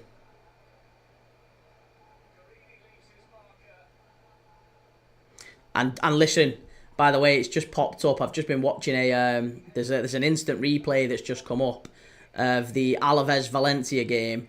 And when we were talking about Mamardashvili just a couple of moments ago, Mamardashvili has just pulled off one of the most unbelievable saves I have seen in some time from a goalkeeper to keep Valencia in it. Alaves, a header from less than 6 yards out, totally wrong-footed Mamardashvili, and he's just completely thrown his body weight the other way and palmed it away. Wonderful save. He's such a big guy as well, Mamardashvili. He's like 6'7", isn't he? 6'6", 6'7", big lad. And yeah, I really, really like him. I think he's going to do well replacing Alisson. Max Fortnite, well, not a week, 6 days. Well, I assume, have you just got there today then? Because I assume the final's on the 21st, isn't it? Yeah, the final's on the 21st. So it's another week. It's a week today, the final, isn't it? Lucas Lambert, do you think Liverpool will get Frimpong? I expect they will, yeah. I don't necessarily think we should, but I think we will. Yeah, I think we will. I don't necessarily think we should, though. Bate Assassins, this year's race to the Champions League in the Premier League has been interesting. Which team will go in the top 5? And also your predictions in the FA final. I think that it will be Chelsea and Aston Villa. Something tells me Newcastle they're gonna get beat against Arsenal, and I think they might draw with Everton on the final day. I think Chelsea will beat Forest. I think Chelsea will beat United, and I think Villa will beat United and beat Spurs. But it's going to be very tense, very tight. I can't really make much of a case for any of them to be absolute certainties. All three of them have got, there's doubts about them. So, yeah, it's going to be difficult. Very, very difficult end to the season for all three. Connor Hetfield, Alvarez was amazing every time I saw him for City. I was sad to see Pep bench him constantly. He's a good player, isn't he? Yeah, he's a good player. Callum, Juventus haven't won the Scudetto since 1920. Crazy, didn't they? Winning 7 in a row before that. Yeah, well, I mean, I didn't know this, but it's Barcelona haven't been in a European final since, is it 2016? 2017? 2016? 2016, isn't it? It's like 9 years ago. It's nearly 10 years since Barca have been in a Champions League final, which is baffling. But it's mad, isn't it, when you think about how quickly time goes. And Juventus, yeah, used to be probably the top side in Serie A, especially when they had Allegri and then Conte as well. They were a really top side, but they have fallen away. Bate, Assassins Alvarez played as a false nine under Pep. The thing about Alvarez is that he was good at placing off the ball. I mean, he's a smart centre forward, Alvarez, isn't he? Very smart. Another save from Mamadashvili there. I am watching both, actually. I'm watching both. I've got what game are you watching? So I've got Alaves and Valencia on this one, and I've got Villareal and Leganes on this one, and I'm just keeping an eye out for both of them now. Because as soon as I said Mamadashvili's playing as well, I forgot that Valencia were playing against Alaves tonight. So I'm keeping an eye on both games right now. I just realised the scoreboard stopped again. Napoli look like they will sign Jonathan David on a free. Jonathan David, apparently Newcastle have bid for him as well, haven't they? AM10, I want Bradley as a starter and someone just to compete with him next season. I agree, yeah. I would much rather us be going with Conor Bradley and maybe go and getting a more experienced backup right back. I'm not interested in going out there and paying big money for a player to come in and kind of stunt his growth.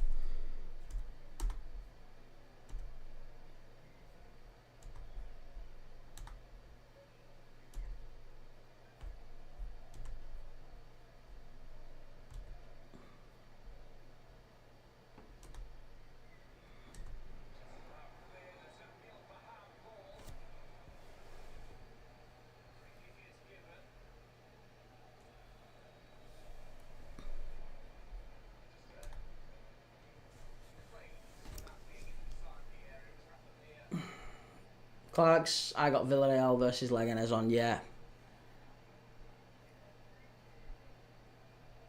Yeah, I was gonna say I'm keeping an eye on both of them as it stands. I've got Villareal Leganes on, and I've got Alaves and Valencia on here. I've got both of them going.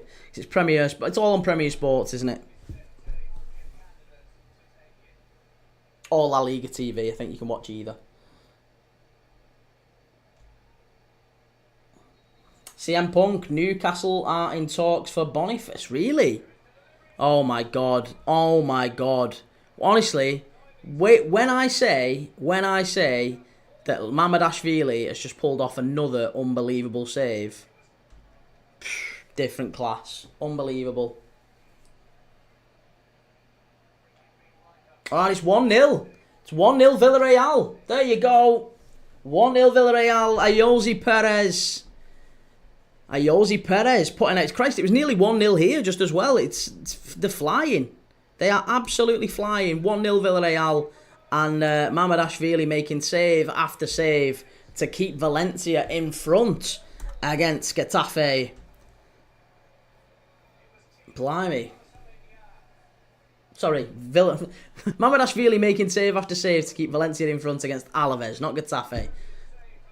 And they're not in front. It's 0-0. Level against Alaves. Come on, sort yourself out. But yeah, it was Pedraza with the assist. And Ayoze Perez. Max Fortnite, the hotel is near the stadium. It's a beautiful stadium, San Mamés, as well, isn't it? Very, very nice stadium. Yeah, really, really nice stadium. AM10, who do you think should be the top 5 targets Liverpool should go for? As I think we will have a big summer. Yeah, I agree, but I think that the signings are going to be very much dependent on what way Arne Slot wants to go with it, I guess. It's tough to kind of say if indeed we are going for a Florian Wirtz, right? And I haven't seen, by the way. Let me just confirm this. Wirtz, Ornstein, if that is true. Ornstein confirming that Wirtz, there you go, The Athletic. Liverpool have made contact with the representatives of Florian Wirtz to express an interest in signing him if he leaves Bayer Leverkusen, and he is keen on moving to England. Right. Okay. Right. So if indeed that is the case, then that really surprises me. Really, really surprises me. Max Fortnite, what do you think about Old Trafford going? Very sad. Very sad. As a Liverpool fan, I don't want to see Old Trafford going. I want to see Old Trafford, you know, stay in the grand cathedral that it has always been. You know, one of the best places in the world to watch football. One of the places in world football every player dreams of playing in. You know, Lamine Yamal gave an interview the other day, and they asked him, you know, where do you want to play? Like, where would be your dream, sort of, where do you want to play? And he said, I've always wanted to play in the English stadiums. He said, like Anfield and Old Trafford. So, Anfield and Old Trafford are two that Lamine Yamal wants to tick off his list. And if you knock Old Trafford down and you make it this big, and I'm sure it'll be a nice stadium, but does it not just make you feel a little bit soulless and a little bit flat? Like, it looks like a bit of a circus, the new place. The new gaff just doesn't have any of the same feel to it. It looks a bit bland, and I don't know. I just don't think you can buy that sort of history. I think Old Trafford, if I'm a United fan, I want Old Trafford redeveloped and redesigned and, you know, upgraded and improved as much as it is, but you stay with the existing structure on the existing site, and that's what you do. Just showing the Villareal goal back, I thought it was more of a deflection, but it actually was a little flick, wasn't it? Yeah, it's Pedratta with the shot. I'm still looking at that free kick save from Mamardashvili. Unbelievable. Absolutely unbelievable. AM10, I also think Jota could lead this summer. So injury prone, and we're looking for a new one. I don't think so. I think Jota stays. Jota will stay because he'll probably end up being our backup centre forward. It'll be Jota and this other new person who comes in, and Darwin Núñez will leave. In my opinion.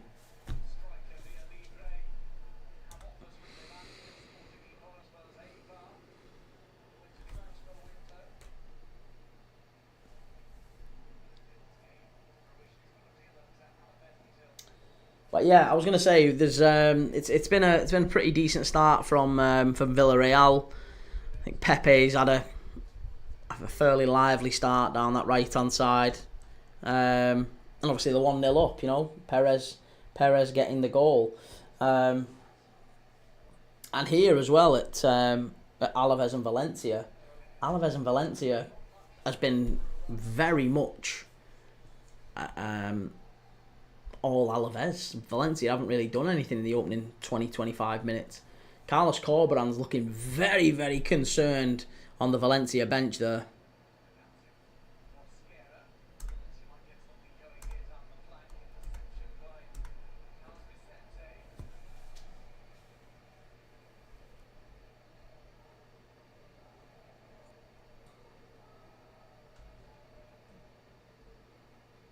Max Fortnite, and LFC Stadium is not yours, or don't you want to talk about it? What do you mean LFC Stadium is not ours? I don't know what you mean. LFC Stadium is not yours, or don't you want to talk about it? LFC Stadium is not ours. I don't know what you mean. Do you mean the fact that it was originally Everton's? Is that what you mean? And it wasn't Everton's, actually. What happened is Everton got kicked out by the landlord, so it never actually belonged to Everton. Everton got kicked out because they didn't pay the rent. Everton got kicked out because they didn't pay the rent, and Liverpool took over the ground, so it's not necessarily that it belonged to Everton, or that it's not ours. It absolutely is ours.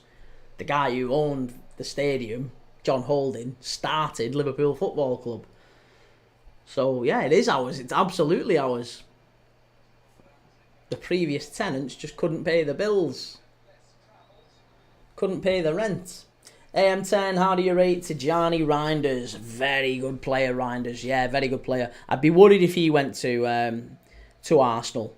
I know City are linked with him, and I think, again, yeah, if City got him, he'd be a really top signing for City. Really, really top signing. Good player. Very smart player, very astute. Very similar to Rodri in many ways. Good use of the ball, smart, very clever, strong, physical player. And yeah, he's got that experience as well, having played for the Dutch team, for AC Milan. Been a good player for a while. Max Fortnite, what do we think of Tottenham? Europa League winners. That's what we think. Europa League winners is what we think of Tottenham. Up the Tottenham. Come on. Come on, you Spurs.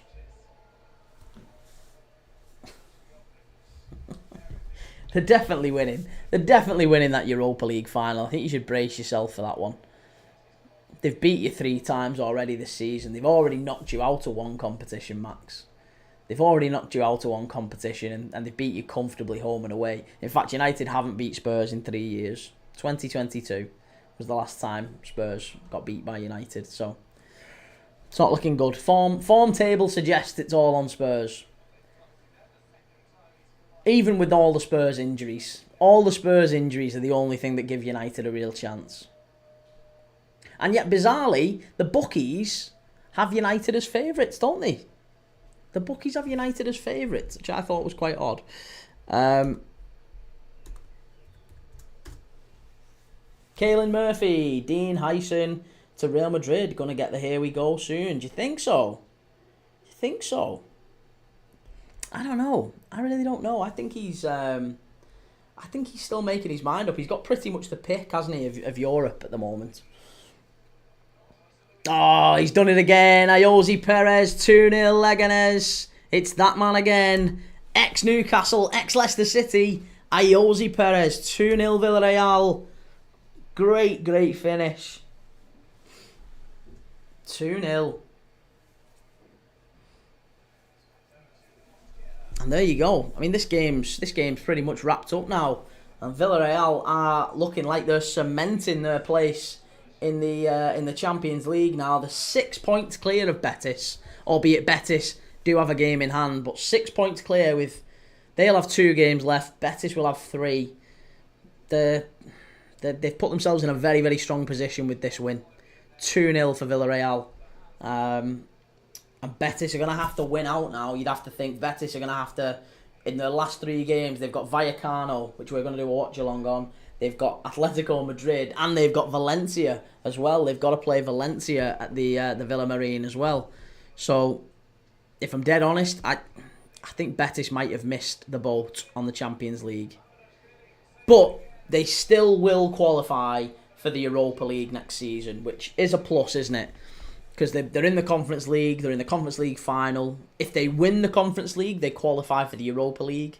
But they've already got the Europa League by virtue of their league position, which means that they can play Chelsea almost safe in the knowledge that, look, we're just playing for a title here, we're playing for a trophy, and it doesn't matter, we're not playing for Europe. It's not like Spurs and United in the Europa League final, where if they don't win, they've got no European football next season.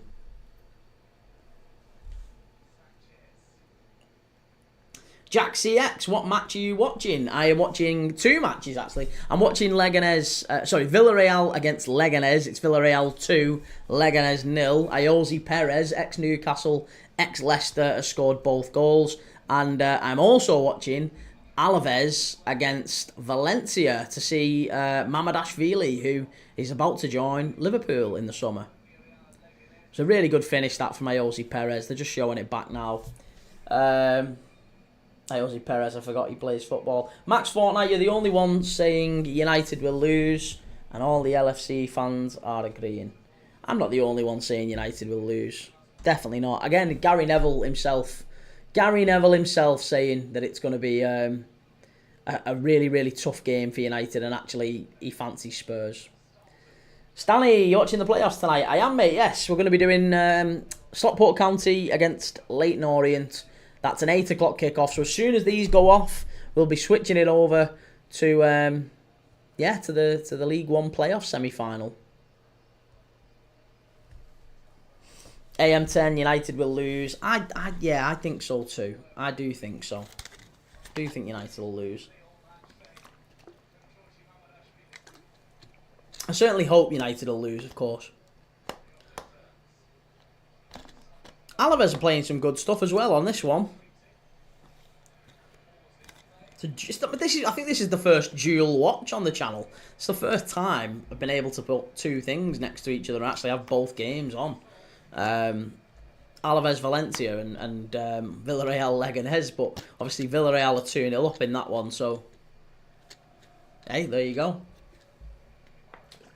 Stanley, hope we don't see another stinker from the line. I know, yeah, I know, it's mad, isn't it? The offside goal from Charlie Kelman in that first leg is up there with the worst decision I've seen in many, many years. Like, so unjust. So unjust.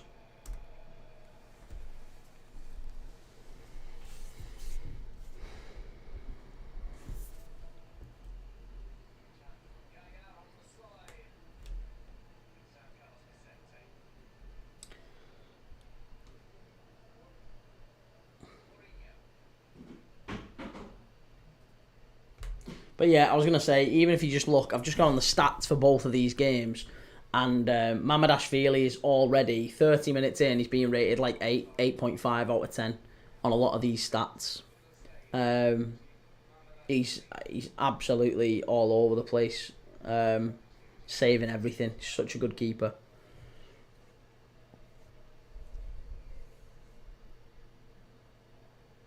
Ooh, yeah. I was going to say, I've just seen that, Callum. Nearly 3-0 to Villareal. They're all over him, aren't they? They're all over him. I think that one's pretty much dusted, to be honest. They've done very well.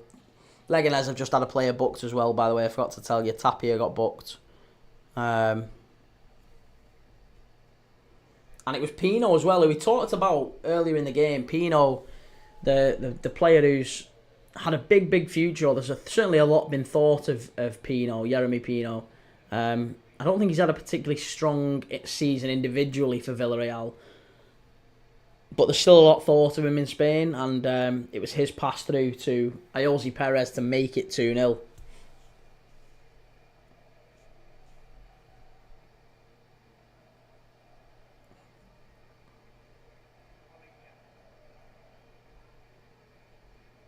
Stanley, that Kelman was linked with Stoke last summer. Wish we snatched him. Well, he's on loan from QPR, isn't he?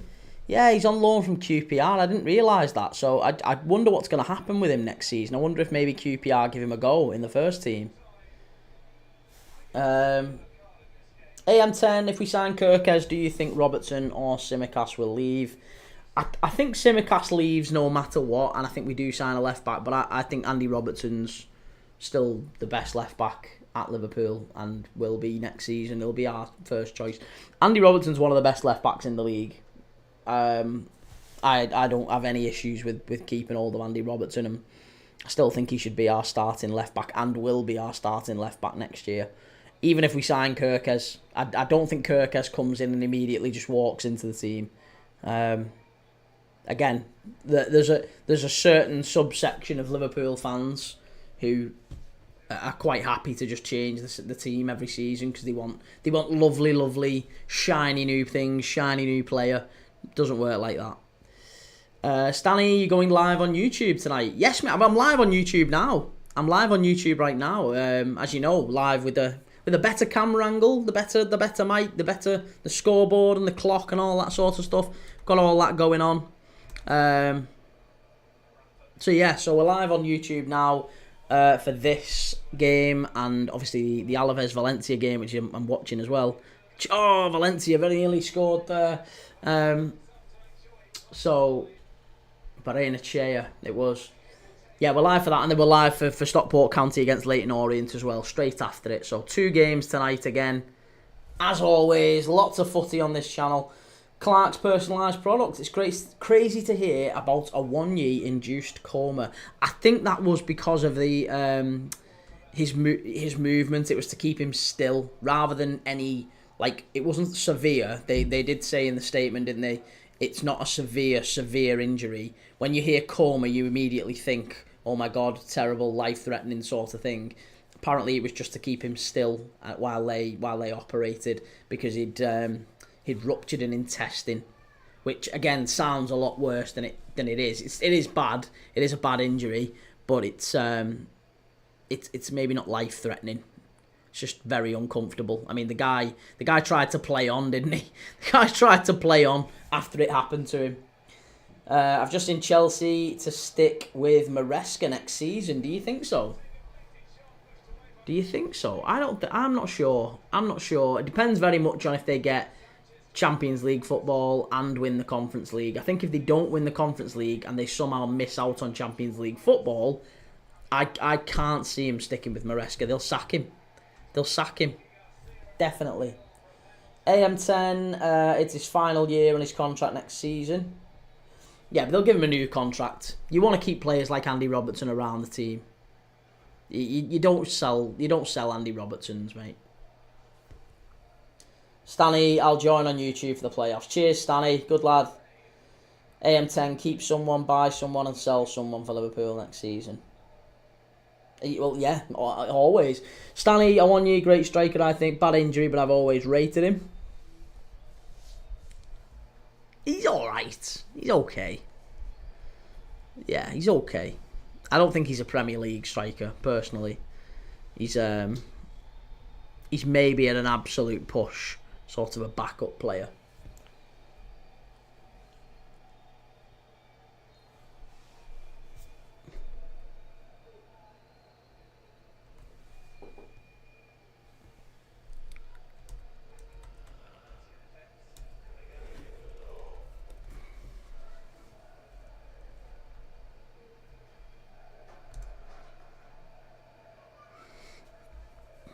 Callum, have Leganes signed Messi? Damn, nearly.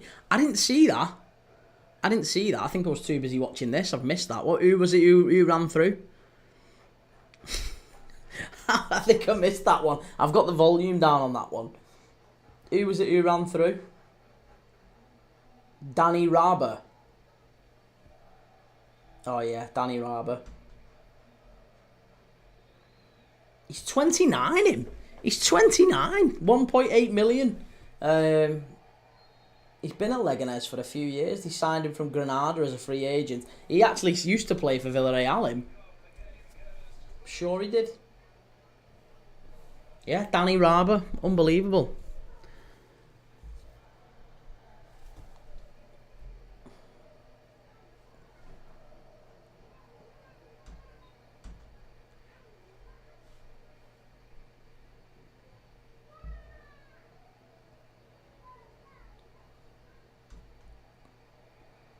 Oh, sorry. I mean, if you had to do that, who would it be? Keep someone, buy someone, sell someone.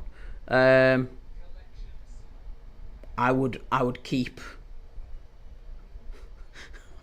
I would keep all of them. I mean, it's tough, isn't it? I don't know in what keep someone, buy someone, sell someone. Keep Alisson, buy.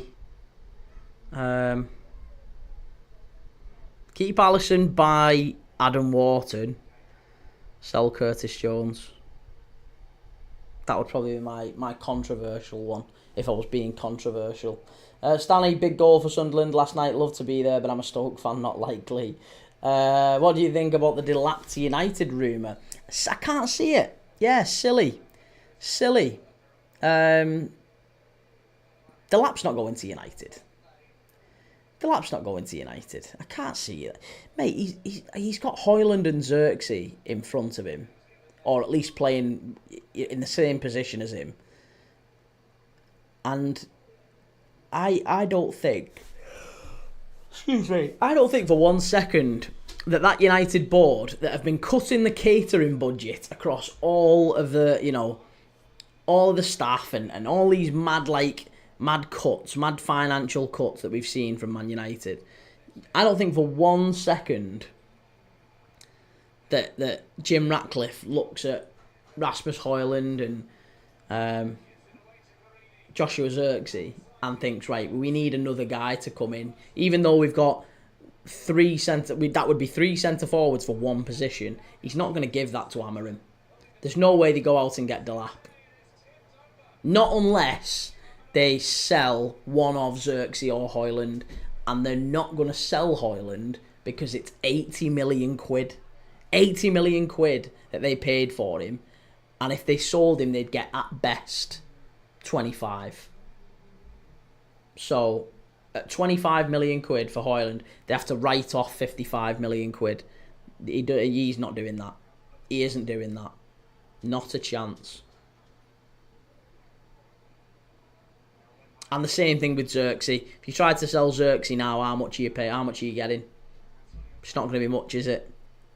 Maybe the same sort of money they bought him for. Has he gone up in value? Has he gone down? I think you maybe only get 20 million for Xerxes now. So again, they're gonna have to do something to keep to balance the books.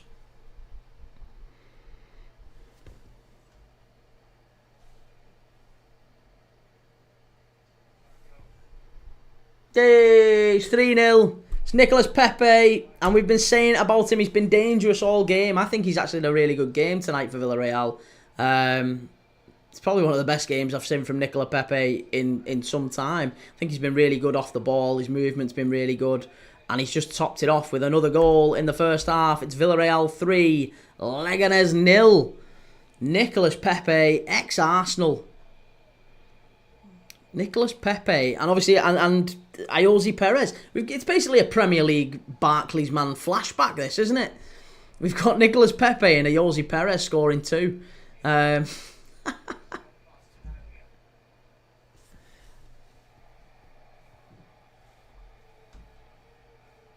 it's a really solid goal as well.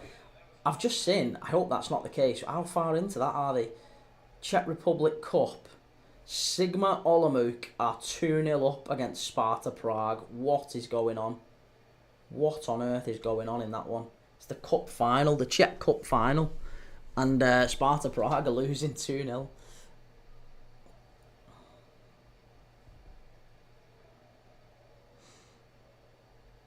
SCFC 2025, Perez has turned into a prolific goal scorer, 20 goals this season. Yeah, again, lots of players do tend to go, back home, I guess, to the league where they've maybe their home country, and they tend to have a little bit of a renaissance, don't they? And I mean, even I don't know what it is with Nicolas Pepe. He's always had talent, he's always had ability, but he got played through. And he just opened his body up. Must have been about 25, 30 yards out, and he passed it into the net. It was a great goal. Really tidy finish from him. Really, really tidy finish. Nicolas Pepe. Clark's personalised products, the lap should sign for Everton. Well, yeah, I think that would be a better move for Delap. A better move for him. Allegedly, United are in pole position to sign him. However, he's not making his decision until after the Europa League final, which I think tells you where his mind is at, doesn't it? It does tell you what he's thinking. That actually, I don't know, I don't know if I'm interested. AM10, how much did they pay for Xerxes? I think it was, he had a buyout clause for £32 million, and United ended up paying £40 million for him. Because they couldn't afford, if you pay a buyout clause for a player, it's half time, by the way, in Alaves and Valencia, and I think it's approaching half time in the Czech Cup final as well, if you want to keep an eye on that one. It is half time in Villareal as well, by the way, forgot to tell you. It's half time in all of those games now. 3-0 to Villareal, Ayoze Perez with 2, Pepe with the other, still 0-0 in Alaves for the Valencia game. Mamadashvili having a wonderful game in that one. But yeah, with Xerxes, United had to pay, I think it was 32 million up front, the full amount up front. And what they did was they went to Bologna and said, well, we'll pay you 40 if we can spread it across his contract. So they paid an extra £8 million, like a Klarna type thing, and we'll spread the money across the contract to get better payment terms. AM10, I know it doesn't mean much for how much he played, but Delap was a City player a few seasons ago. Yeah, I mean, he came through the Derby Academy, didn't he, Liam Delap? Came through the Derby Academy.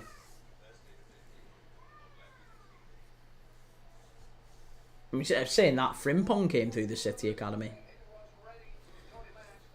36.5 million for Xerxes. Yeah, but it was an increase, wasn't it, on the buyout clause? The buyout clause was a lot less than that.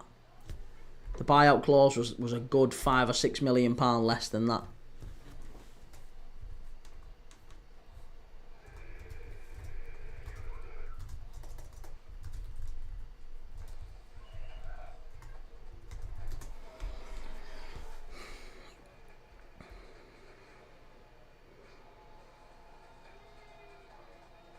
Yeah, so it was a 33.6 million release. They paid like an extra £4 million. Yeah, it's like an extra £3 or £4 million to spread the release over a longer period of time. But either way, yeah, 35 million quid. Even if you say it's 35, they're not getting 35 million for Xerxes if they tried to sell him this summer. You won't get that back. He's gone down in value. And the same could be said of Højlund significantly.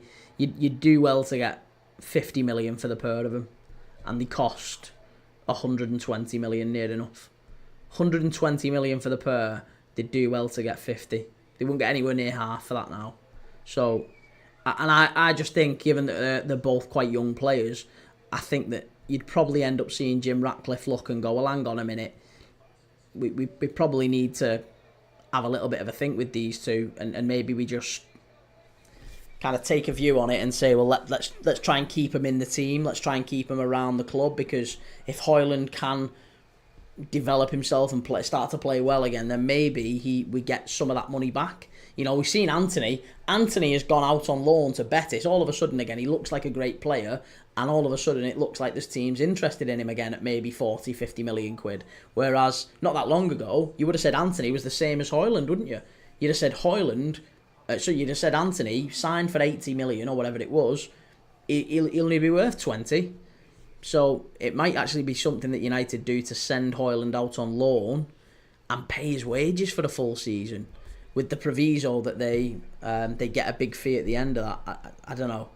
But I can't see him going big on Liam Delap while writing off massive money for Højlund. That's just not something that Ineos are likely to do.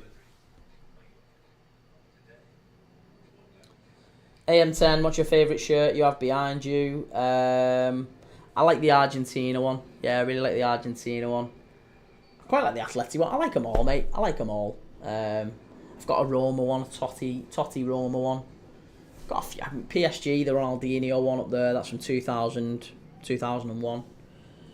SCFC 2025, Jack Butland leaving Rangers. What team you think he could end up at?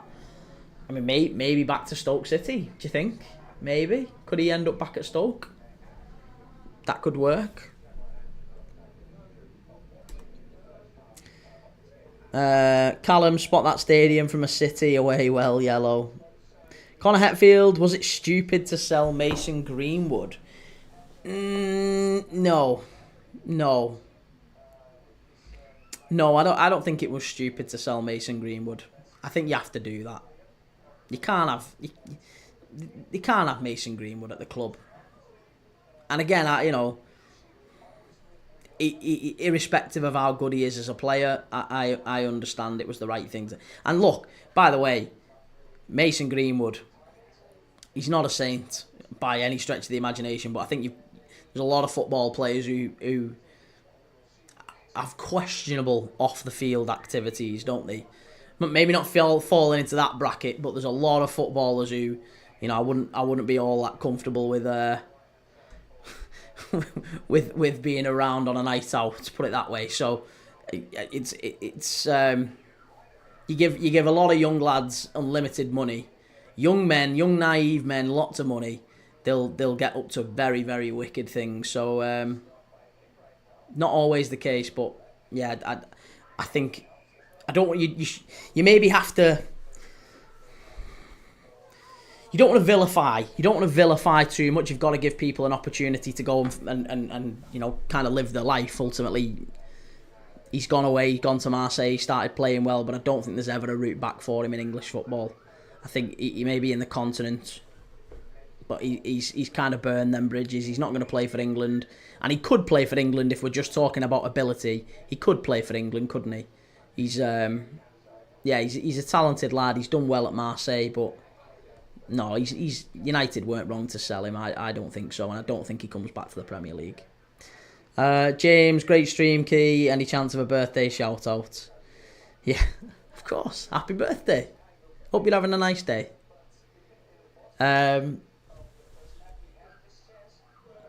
Clark's personalised products. He deserved a second chance.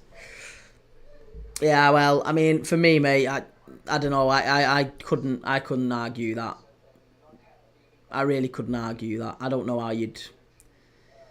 No, there's no way. There's no way. It just wouldn't work. You can't allow that sort of a carry on. It just doesn't happen. You can't have it. SCFC, it's crazy to think Man United 16th and Tottenham 17th, somehow both in a European final. Yeah, that's true. 16th and 17th in a European final. Does that indicate that English football is exceptionally good, or the quality of European football has fallen down a level? Or does it indicate something else entirely, just that maybe 16th and 17th isn't actually indicative of how good Spurs and Manchester United are? Does the league table lie? Is the league table wrong this season? That's got to be the lowest positions to play in a final. Certainly in a European final, yeah, I would argue so, Clark. I would certainly think so. I'd be very surprised if there's ever been any two teams lower. LFC White, Europa League is pony, let's be honest. I think it's changed this season, hasn't it, by virtue of the fact that we've not seen sort of the Champions Leagues dropping down, Champions League teams dropping into that competition. That's been a factor, hasn't it? The quality of the teams in the competition, the fact we've had Bodo Glimt in a semi-final. I think if you'd have had, I mean, let's look at the Champions League. The Champions League group stage, right? If you look at the teams that didn't qualify for the Champions League, let's say in the league phase, the types of teams like Bruges, Club Bruges, who gave Villa a game, gave City a game. Club Bruges, I think, would have done well. Sporting. Man City, I think, could have dropped into the Europa League and probably won it. Juventus. AC Milan. Benfica. Dortmund. Even Villa, Villa would have gone a step further. Obviously, they went into the next round, but I do think that there was something lost in the Europa League by not having the teams from the Champions League drop in. But equally, isn't that what you want? You want teams having an opportunity to win the footy, win the titles, and if that means that as a consequence for a couple of years, it's a bit naff. I'm fine with that.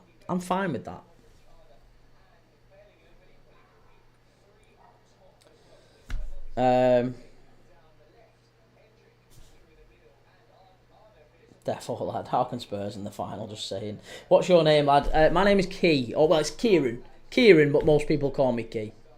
LFC White, Celtic. Well, yeah, Celtic maybe as well, yeah. User not found 600. Big news coming for Spurs. Bergvall could be back for the final. Yeah, Bergvall is the best midfielder of those two teams, in my opinion. I really do believe that. Bergvall is a player I would love at Liverpool. Fabulous young player, and I think he's better than any of the midfielders at either team. So if he comes back, that's a very big plus for Spurs. Very, very big plus for Spurs. LFC White, I'll be a Spurs fan next week, just for that once. Hate United. Yes, get in, lad. I love that. I'll be exactly the same. I'm trying to find an old Spurs shirt so I can sit here in my Spurs shirt. The old Hewlett-Packard. Callum, the Atleti new home top, looks like that one behind you, right? Okay. I think Spurs are way better than 16th, 17th. That's why I think with next season's, if they do get it right, if they get this summer right and Spurs qualify for the Champions League, I actually think Spurs could be up and around the top 6 next year. They could get it right. They really could. I think Spurs Spurs will be the biggest improvement next season. I'm calling it now. Ange stays and Spurs have the biggest improvement next year. There's some quality in that team. Archie Gray, I really like. Bergvall, I really like. I think Matthijs Tel does have ability. Obviously, we know Van der Ven, we know Romero, we know Porro, we know Udogie. I think Bissouma, Sarr, Bentancur, that midfield three. Kulusevski. There's a lot of rumours linking Spurs to Diogo Jota this summer. And Liverpool, allegedly, might be true, might not be true, allegedly, Liverpool have asked for Kulusevski in return. Or at least to be discussed on that. So imagine Liverpool tried to pull off a deal for Kulusevski as part of that. I'd love that. I really like Kulusevski. Jaden Rees-Thompson, 3 weeks of watching you. Cheers, Jaden. Good to have you on here again, mate, as always. News not found. Definitely Bergvall is different class. I love him. LFC White, I'll be wearing a white shirt. Clark's personalised products. I'm happy to see Spurs doing so bad. It's gonna burn a little bit though, isn't it? If Arsenal win nothing and Spurs win a European final, that's got to sting. I mean, I can't necessarily empathise, but I think if Everton won a European trophy and Liverpool were potless, I would be incredibly frustrated. So I wouldn't like that at all. Even just saying that makes my hairs stand up on end. Like, oh God, no, I can't be out of the thought of Everton winning anything. User not found. VDV, Romero, Porro, Kulu, Udogie, Bergvall, Maddison, Tell, serious talent in there. Yeah, Maddison too. Really like Maddison. Paul Jonathan Garden. Paul Jonathan Garden 1. Sunderland. Yeah, great result for Sunderland last night, wasn't it? We was live for that one. Ballard, bang, great header. Last minute. Love it. Do you think now you can carry it through to the final, though? That's the big question. Clark's personalised products up the Everton. Definitely not. Definitely not. Although I do like... I mean, Everton as a club, I'm always a little bit torn on because they're a good community club, aren't they? Good community club. Paul, Jonathan, Garden, Man United. Are we just naming teams here, Paul? We're just naming random teams. Chucked Sunderland in the mix and then Man United.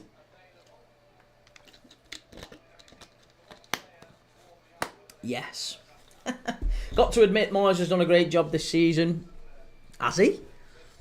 Has he? Again, that's a bit of a common misconception, I would argue. Because if you look at David Moyes' last 11 games as Everton manager and Sean Dyche's last 11 games as Everton manager, they're basically identical. Not that much in terms of points difference. It's basically the same. I think maybe Moyes has got one more win. But the rest of it, they've got about the same number of points overall. Dyche and Moyes. Connor Hetfield, Liverpool should have bought Kvaratskhelia. Hell yeah. That would have been lovely, wouldn't it? That would have been lovely jubbly. Right, we're approaching kick-off again in both of these games now. Mamardashvili coming out at Alaves. And Villareal are underway. They are off.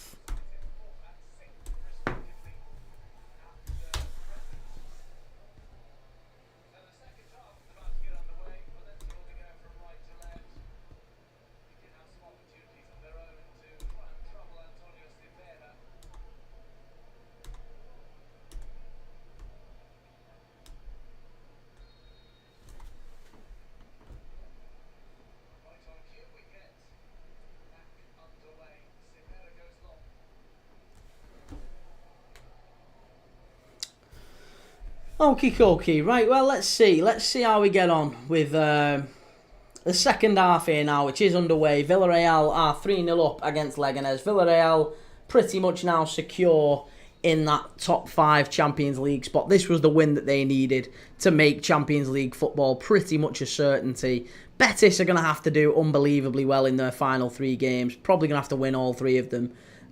Bearing in mind they have got a European Cup final to play as well against Chelsea.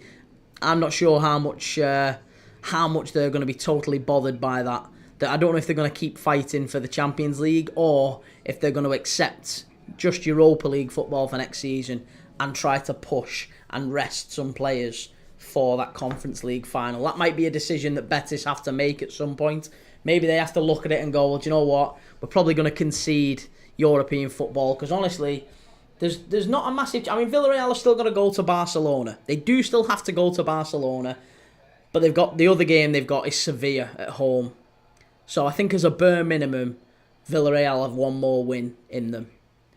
So therefore, the only way that happens is if Betis finish above them, is if they win out. They have to beat Vallecano, they have to beat Atletico Madrid at the Wanda Metropolitano, and they have to beat Valencia last day of the season as well.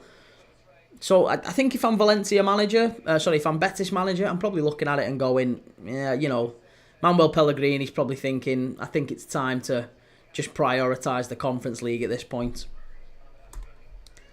But of course, let me know what you're thinking. I'm interested in to see what you're thinking about that one.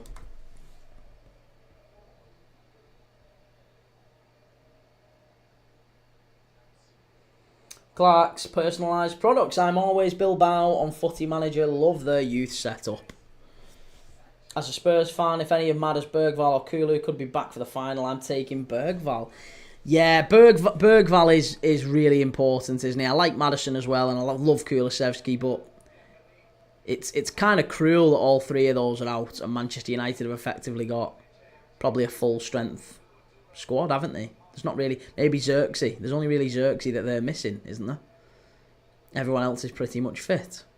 So if Spurs do beat United, there's no excuses. Spurs have absolutely battered United with pretty much all their best players out injured as well. So I am so there for it. It's 1 week today. We will be live for it. You better believe it. Spurs v Man United. I'm so excited for it. Ben, seen Ornstein reported us making contact for Wirtz. Posted it on Insta an hour ago. Yeah. He's done an article in The Athletic to say that Liverpool have contacted Bayer Leverkusen to say that if Wirtz becomes available, they want to be kept informed on the situation and that we are interested. It was basically just Liverpool formally expressing their interest in him. If he does fancy moving to England and does want to move from the club, then Liverpool want to be kept informed. So allegedly his agents have had talks with City, with Bayern, probably with us as well. And our hat is in the ring. Our hat is very much in the ring. Whether or not we win that race, I don't know. It kind of surprises me, if I'm honest. I didn't think that Wirtz would be... He's a very good player. I like Florian Wirtz, but he's not maybe the profile of player I expected Liverpool to be going for this summer. It is rather surprising, that one. Essex Heim, in terms of technical ability, would you say La Liga players are better than the Prem? Technically, yes. Yeah, technically, without doubt.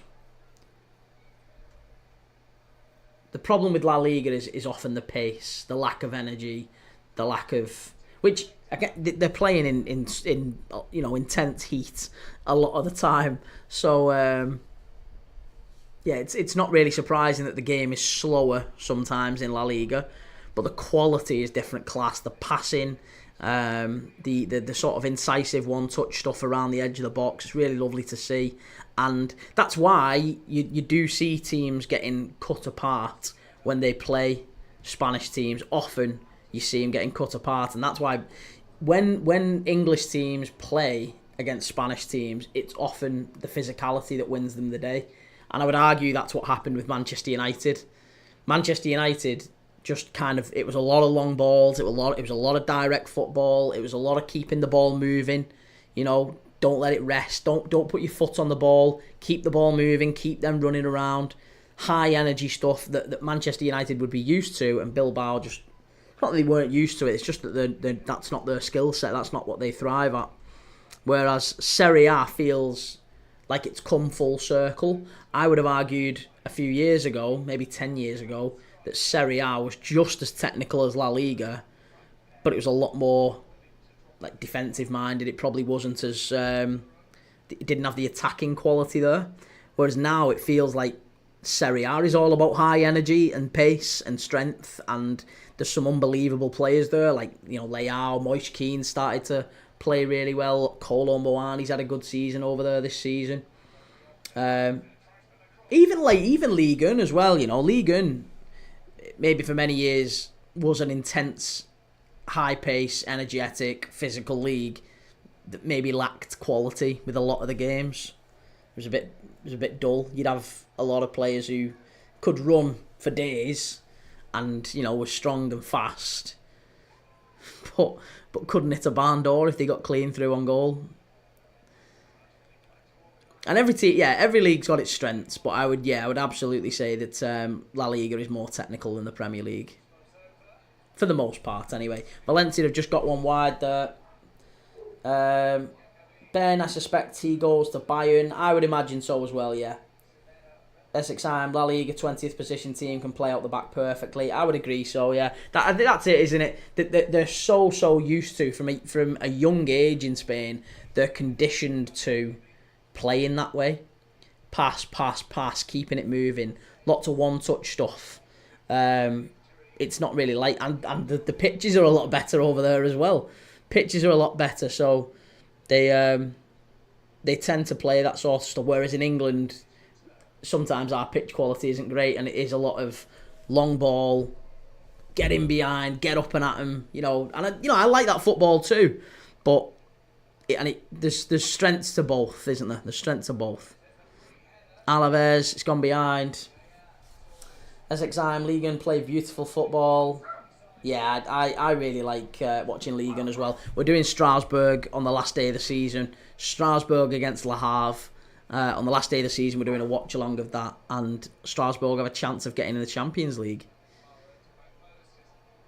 It's gone behind. It's going to be a goal kick for Valencia, is it? Oh, no, he's given a corner to Alaves. Favourite La Liga player at the moment? It's got to be Lamine Yamal, hasn't it? I'd be, I can give you a more of a left field answer. I like a lot of players in La Liga. I think Mamardashvili's been great, obviously as a goalkeeper, and maybe a touch bias in that he's coming to Liverpool. But there's been a lot of very, very talented players in La Liga this season. It's been great to watch Lamine Yamal in particular.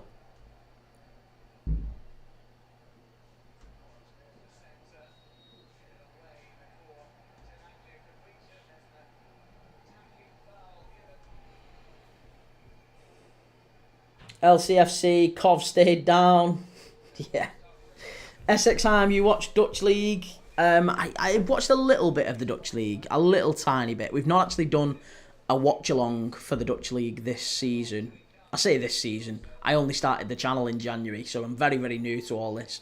But we do watch-alongs every single day, and yeah, the Eredivisie is the only league, the only top 6 league anyway, that we haven't actually done a game on. So I feel a little bit sad for that now. We probably do need to do an Eredivisie game next season. I'm sure we will. We'll do some Eredivisie games. But again, the problem with Eredivisie games is it's neither physical nor technical anymore. And that used to be the case, didn't it? The Eredivisie used to be a very high technical league. And it used to have some very, very talented players. Now, it feels like it's slowed down a lot. And it's not got the technical players anymore. It feels like the Eredivisie, I would actually argue, is lower quality than the Championship these days. It is. It's not necessarily even an argument. Personally, I think if you picked your very best, let's say you did a strip out Ajax and PSV and Feyenoord, right? Strip out Ajax, PSV, Feyenoord. If you had AZ Alkmaar or 20 maybe playing against Borough or maybe Coventry, maybe a team that's not made the promotion race but is in the playoffs. I think Coventry beat AZ Alkmaar. Coventry beat 20, and I think it's that. Yeah, I do think there's that level there. It's very similar, very, very similar. Anthony Agassi, Pedri is exceptional. Yeah, I like Pedri as well. I like Gavi as well. Koundé is probably one of my most underrated players that I like watching from Barca. Koundé is very, very good. There's not many Madrid. I love Valverde as well, but I'm not mad keen on Madrid. for obvious reasons, because they keep taking our best players. No, I'm not mad keen on Madrid. There's some good young players for a lot of sides, like I say. Tierno Barry being the standout one for Villareal. LCFC, an ex-Leicester City player, got a brace right now. Yeah, Iosi Perez, yeah. X-Time, what leagues do you watch a lot?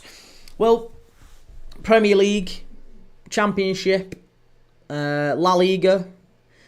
We do a lot of Serie A. We're doing League 1 playoffs. We're doing League 2 playoffs. We've done Celtic and Rangers in the SPL. We're doing the Bundesliga final game of the season as well. I'm doing Freiburg, who are in 4th, against 3rd place Eintracht Frankfurt in the Bundesliga. So we're doing that on Saturday as well. And we're doing the FA Cup final, of course. Palace against Manchester City. So all of those kicking off within a few minutes of each other. So once we finished Freiburg against Eintracht Frankfurt, we literally switched straight over to the FA Cup final. And so, Anthony, are you watching the Coppa Italia final? No, mate, I'm watching Stockport County against Leyton Orient. Because we watched that first leg on Saturday and it was brilliant. It was 2-2. And I think that's the game to watch tonight. Bologna and AC Milan, I am a little bit gutted that we're not going to be watching. But, yeah, I did want to watch Stockport and Leyton Orient as well. LCFC, no, AZ Alkmaar beat Cov. I that would be my argument anyway. I think the Championship is about the level of the Eredivisie. I think it's a better standard.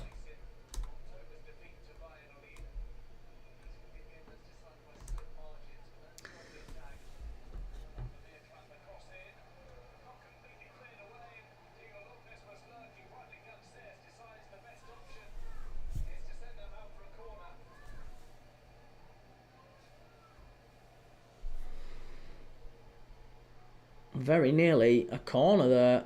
Oh no, it is a corner. Bloody hell, don't know what was going on there with Alaves.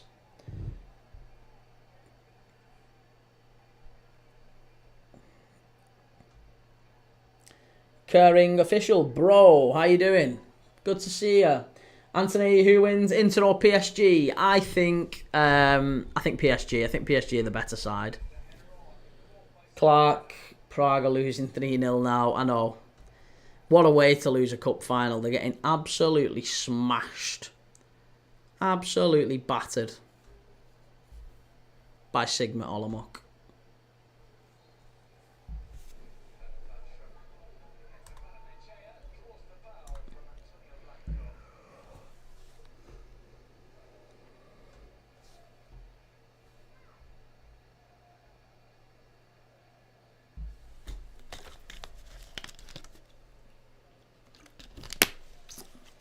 So, quick question then, in terms of, I guess, the title race next season. I'm talking specifically about the Premier League title race next season. If you're Mikel Arteta, what one position, and this isn't a loaded question by the way, if you can only change one position in that Arsenal side, what position would it be and who would you go after? Realistic targets, obviously. If you could only sign one player for Arsenal next season to help them bridge the title, who would it be? Because obviously the main focus appears to be on a centre forward, but do we think that's likely to happen? Marco, hi, there is the final of the Coppa Italia. Yeah, it is. It kicks off at 8 o'clock. Bologna against AC Milan. We're going to be keeping an eye on it, but we're not going to be watching it, Marco. We're watching Stockport County against Leyton Orient instead. Marco, striker, Thuram. And do you think if Arsenal were to sign Thuram, that they would win the Premier League? With that one signing, you think that would be enough to make the Premier League title race a lot closer next season? I'm not convinced that it would, you know. I'm not convinced that Marcus Thuram is a game changer for Arsenal. Clark, someone like Eze, yeah. Now, see that, yeah, I think if they got Odegaard out, Eze in, I would be a lot more concerned. Yeah. Anthony, what game are you watching now? I'm watching two games actually. I'm watching Villareal against Leganes. They are 3-0 up currently. Villareal absolutely battered him, to be honest. And I'm also watching Alaves 0, Valencia 0.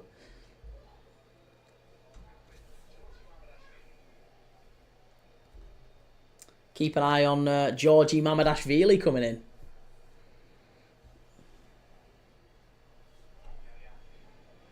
Nadeem, Manchester United will lose the Europa League final against Tottenham Hotspur.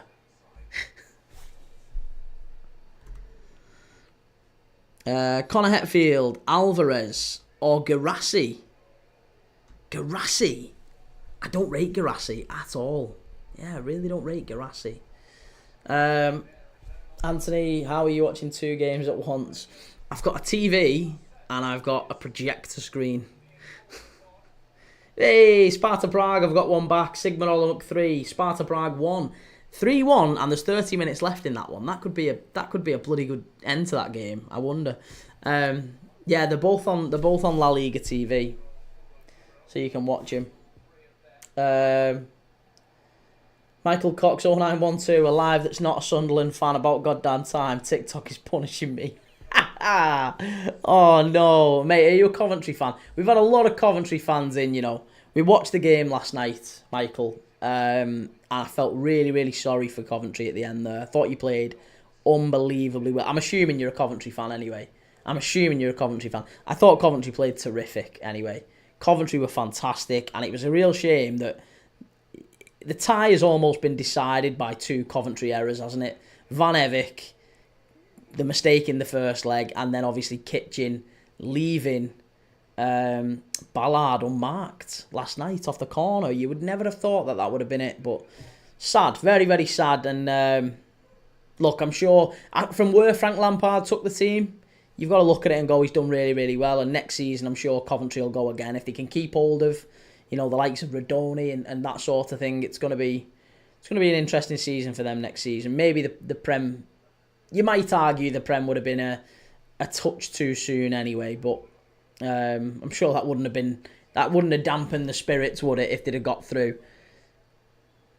I would have definitely been supporting Coventry if they'd have got through to the final, because I want anyone other than Sheffield United to come up.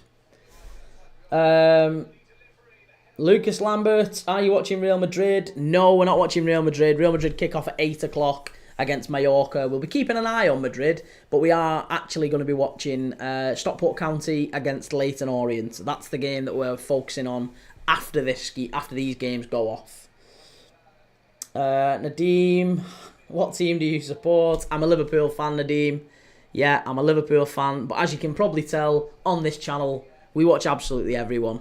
I'm live right now, not just on TikTok, but we're on YouTube, we're on X, we're on Facebook, we're on Instagram, we're on Twitch. If you go to any of those other platforms, you get a nicer view. The one on TikTok isn't maybe a particularly good professional view. We've got a nice camera over this way, we've got a proper audio mic, and we've got a scoreboard, and you know, when the goals go in the games, a little animation pops up. It's a bit nice, and there's a clock over there and everything. So if you fancy checking us out, go and check us out. Premier League Dad, YouTube, all the other places. Michael Cox, yeah, mate, never left the stadium. So annoyed. Spent all extra time saying I'd rather lose than go to pens. Bloody hell. Oh, you were there as well. Bloody hell, mate. Bet you got back late as well. It's not a short trip, that, is it? Anthony, LFC, Galatasaray versus Trabzonspor 0-0. Haven't Galatasaray gone ahead in that? I'm sure Galatasaray are winning. Michael Cox, 6 months of FL, excited for the full season, build around Rudy and pray we get a striker. Yeah, I was going to say, the striker situation doesn't seem right, does it, with whoever it was up front. You've played two different strikers in those games, and it didn't feel like either of them were particularly all that good. So, Clark, Stockport for the win. Jaden, what games are you watching? The games we are watching are on... the games we're watching is now... We're watching Alaves against Valencia. and we're also watching Villareal against Leganes. They are the games we're watching right this second. And as soon as these go off, then we're watching Stockport County against Leyton Orient. Second leg, League One playoff semi-final. It's 2-2 from the first leg. It's back at Edgeley Park. It was a great first leg. I'm sure it's going to be a great second leg. So it might be as entertaining as the Sunderland-Coventry game last night. I think we're going to be set for a big finish. Lucas Lambert, are you not allowed to show the scores and everything on TikTok? It's not that I'm not allowed to show the scores and everything. It's that the channel only started in January, mate, and we've grown really quickly, thankfully, really, really quickly. We're at nearly 5,000 subscribers on YouTube, and we've been sponsored. We've got a sponsor, and the sponsor I'm not allowed to show on TikTok. So I have to have a different setup for everything else.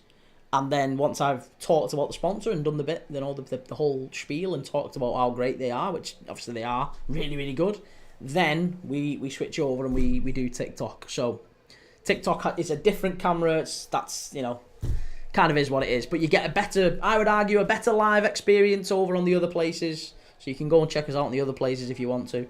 Mr. Nice Guy, hello, good to see you. Hopefully you are Mr. Nice Guy. But yeah, I can show the scores. We've got a scoreboard and everything. We used to do that experience on TikTok, but I've changed it around because we got sponsored.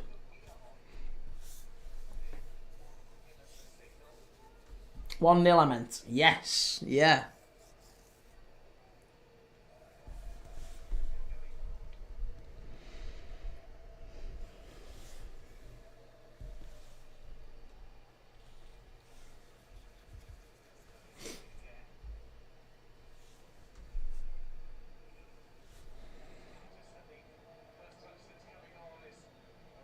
Valencia down the left-hand side here. I tell you what, Valencia are having plenty of chances here. Plenty of chances in the final few minutes. Still 0-0 here in Alaves. Yeah, still 0-0. I think he was just offside anyway.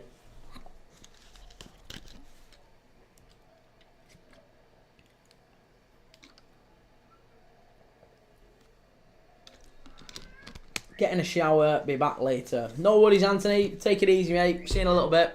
Again, we'll be live all night till 10 o'clock. So, yeah, see you in a little bit if you're popping in.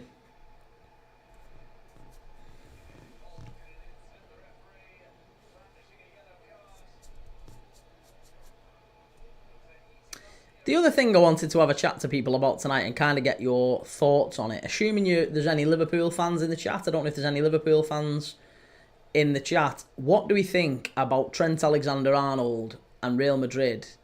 Real Madrid have made an offer. I guess it's an offer, but Real Madrid have made an offer to Liverpool to say that they'd like to take Trent before the end of the season, and they're not offering anything. They'd just like Liverpool to do it for free because they want Trent for the Club World Cup. So his contract ends with Liverpool on the 31st of June, I believe. And Real Madrid are basically saying, well, why don't you just let him go? He wants to leave. He's basically saying he wants to leave. Yeah, you're not going to play him really till the end of the season. So why don't you... And this is why I think anyone who's got any issues with booing Trent, they obviously don't understand maybe the full picture. In that it's not that I'm saying I know any more than anyone else. But to me, it looks like, and I think it's quite clear that there's a bit of manipulation going from Trent. I think Real Madrid have said to Trent, "Oh, we'd love to get you in for the Club World Cup. We would love to get you in for the Club World Cup." And he's gone, "Yeah, do you know what? That'd be great. That I could probably get in before the Club World Cup." And Real Madrid have gone, "Well, do you reckon Liverpool will let you go a bit early then?" And Trent have gone, "Oh, well, I don't know. I don't know. It's going to be a bit difficult." And then they've probably cooked up a whole thing of, well, why don't you announce that you're leaving before the end of the season? That will get the fans all riled up. Then the manager won't want to play you. And then when they know they can't play you, well, then they might be more willing to let you go. Because that is the logical step, isn't it? Now there's a lot of Liverpool fans, myself included, are like, well, get him gone then. We don't want him. Get him gone. No one's bothered. Get him gone. But it does feel like there's a bit of a manipulation. There's a bit of game playing going on, and Trent is very much party to it. So that's not something you do to a team. That's not something you do to your team, is it? To your team. Lucas Lambert, I know this might be a stupid question, but what rule would you bring into football? Orange cards. Yeah, orange cards I would like to bring into football. If I could bring one rule in, it would be orange cards. Or sin bins, maybe. Sin bins. I'd quite like referees to have a proper high standard, a high threshold for red cards, for sending players off. I'd like us to get back to it being a contact game. I'd like us to get back to it being not a game where people roll around on the floor every 2 seconds over really minor tackles. I'd also like to see referees being able to give players sin bins more regularly during games. So if a player dives, immediate sin bin, right? You're immediately off the field for 10 minutes, right? So your team are down to 10 men because you've dived, right? And then the opposing team could go, ooh, we've got an extra man for 10 minutes. Let's have a proper good attack. Imagine how good games would be then. It'd be like a chaotic 10 minutes because you've got an extra 10 men, an extra man for 10 minutes. That'd be so good. So I'd love that. Yeah, I'd love that. Or I'd love orange cards so that players get an extra chance before being permanently removed from the pitch. Because right now it feels like refs are sending players off for 2 fouls. And they can be quite silly fouls, to be honest. Callum, how woke. It's not woke. That's the first time I've ever been accused of being woke, believe me. But yeah, to me, that would be the one. I hate the fact that we've got so many players who are just all over the place. Diving or trying to get others sent off and referees who aren't strong enough, to be honest. TC092024 swap Trent with Rodrigo June the 1st. Yeah. Madrid can pay like 50k. Ben Hughes, who's on League One playoffs tonight? Stockport County, Leyton Orient, mate. So as soon as this one finishes, we will be having switch over straight over to Stockport and Leyton Orient at Edgeley Park. 2-2 from the first leg. It's going to be a very good game. Stick with us. Stick with us.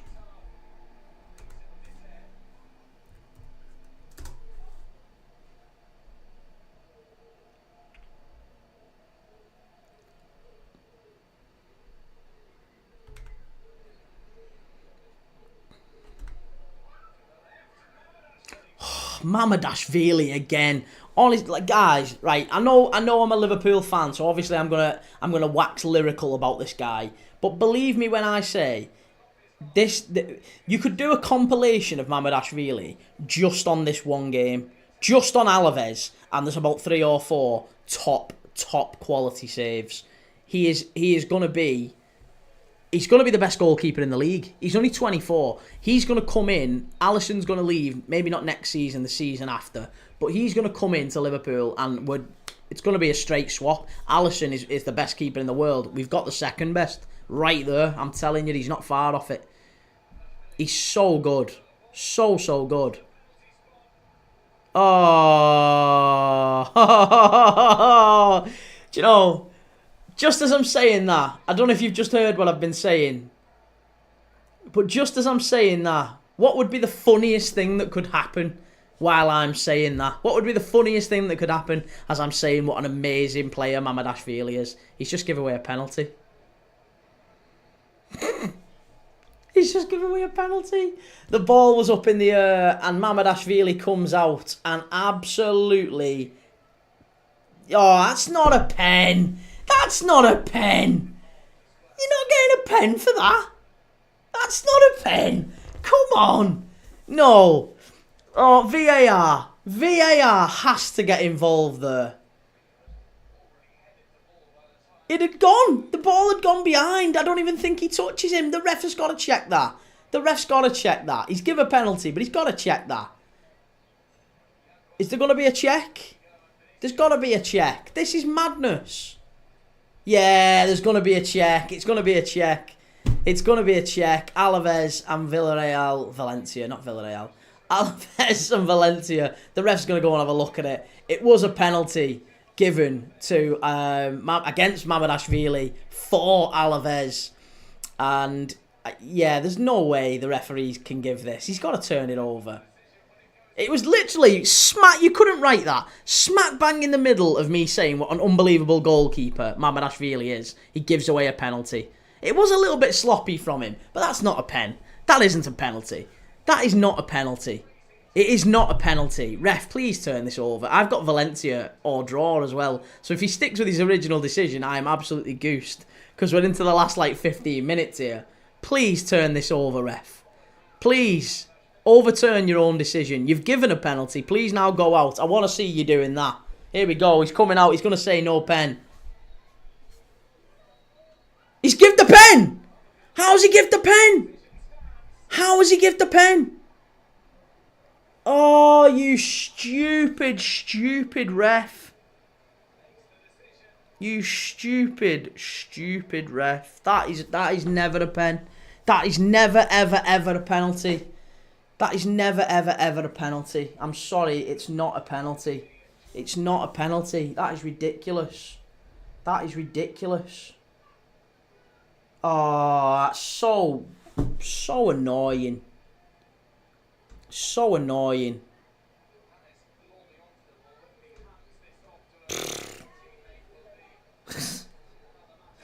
That is so bad. That is so bad. Right, Valencia are making a change now to try and think it, but he's gonna score this penalty. I'm sure he is. There's no way he's missing this. Rioja off and Fran Perez comes on. So maybe an attacking change for Valencia, but still. Yeah, 1-0. There you go. 1-0. Alaves. Ruben, defo a pen, mate. What are you on about? You're not even watching it, Ruben. You're not even watching it. You're not even watching it. Because if you were watching it, you wouldn't say that. It's not defo a pen.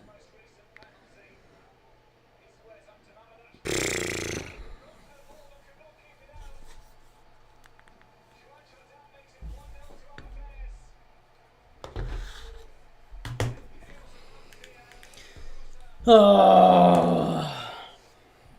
I am, mate. Pen every day of the week. Go on, dude. Tell me what happened. Tell me what happened.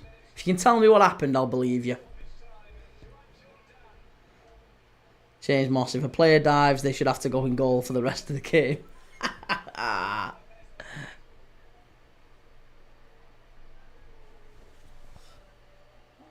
Daniel, I made the angry fajitas last night. Ben, hope Stockport go through. Reckon if they get promoted to the Championship as good as Wrexham. Ruben couldn't tell you who's playing, mate. Exactly. So it's not a pen. Good lad. Well done. At least you've admitted. At least you've admitted.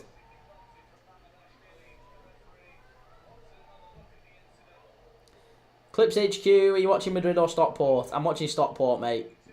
Yeah, I'm watching Stockport. Stockport County against Leyton Orient. As soon as this goes off, we're going straight to Stockport.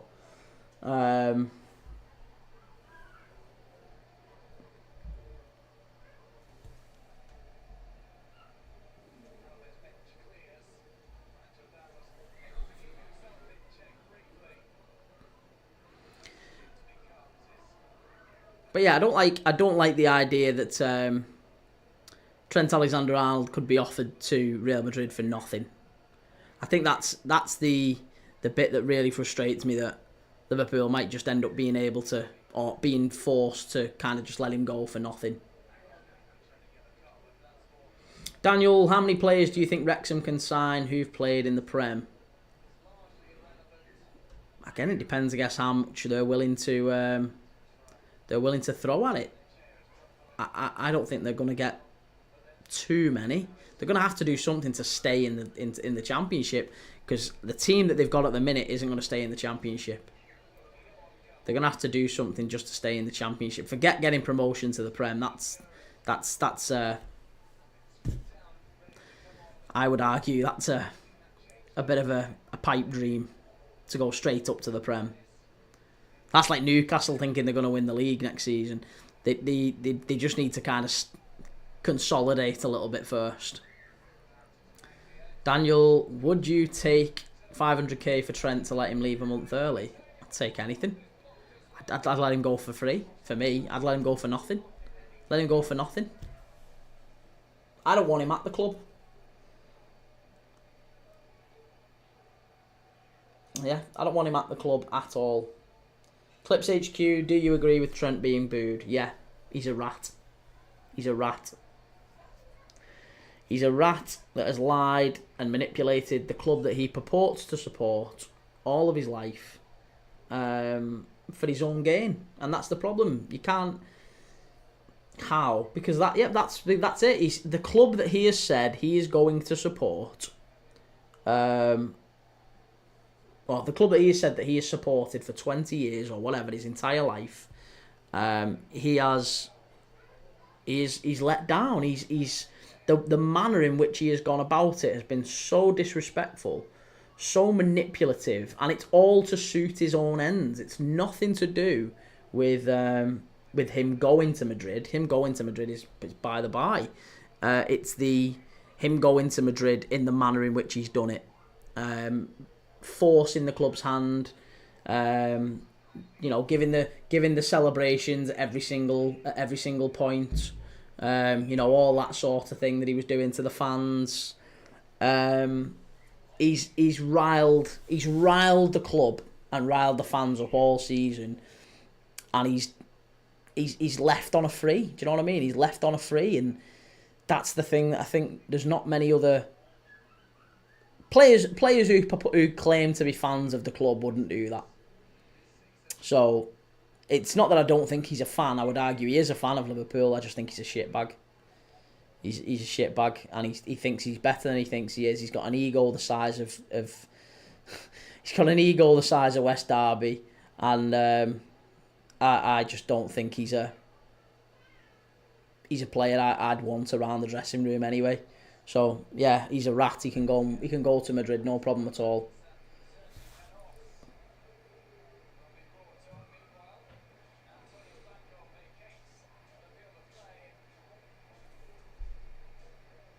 Daniel, would you like his mural to be removed? Yeah, well, that's the smart thing to do. That is the smart thing to do, isn't it? Because all that's going to happen is it's going to get defaced. Someone will deface it. So, yeah, the smart thing to do is to take the mural down. That's part of it, isn't it? That is part of him going, is the acknowledgement that he is going to have to kind of... His legacy is tainted, and he's not going to have the mural on the side of the house and all that sort of thing. That's got to go, and that must have been a factor in his decision making. He would have been stupid to think the mural would stay. So it's more that the club have got a duty to. It's not about them taking it down because he's a horrendous player or anything like that, or it's not that from the club. The club can't leave it up, because if they leave it up, then it will get defaced and all sorts by somebody, and that's not a good look for the club. That's not the image that the club wants to put out there. So, yeah. Clips HQ, is that not the club's fault though? What do you mean the club's fault? The club's fault that he's left on a free?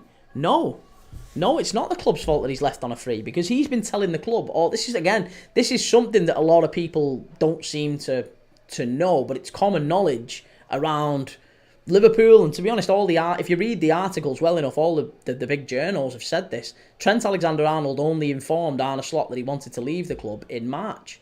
He's been telling Liverpool all season he might still sign a new contract. He might still, he might stick around. I might stick around. I don't know yet. I might stay.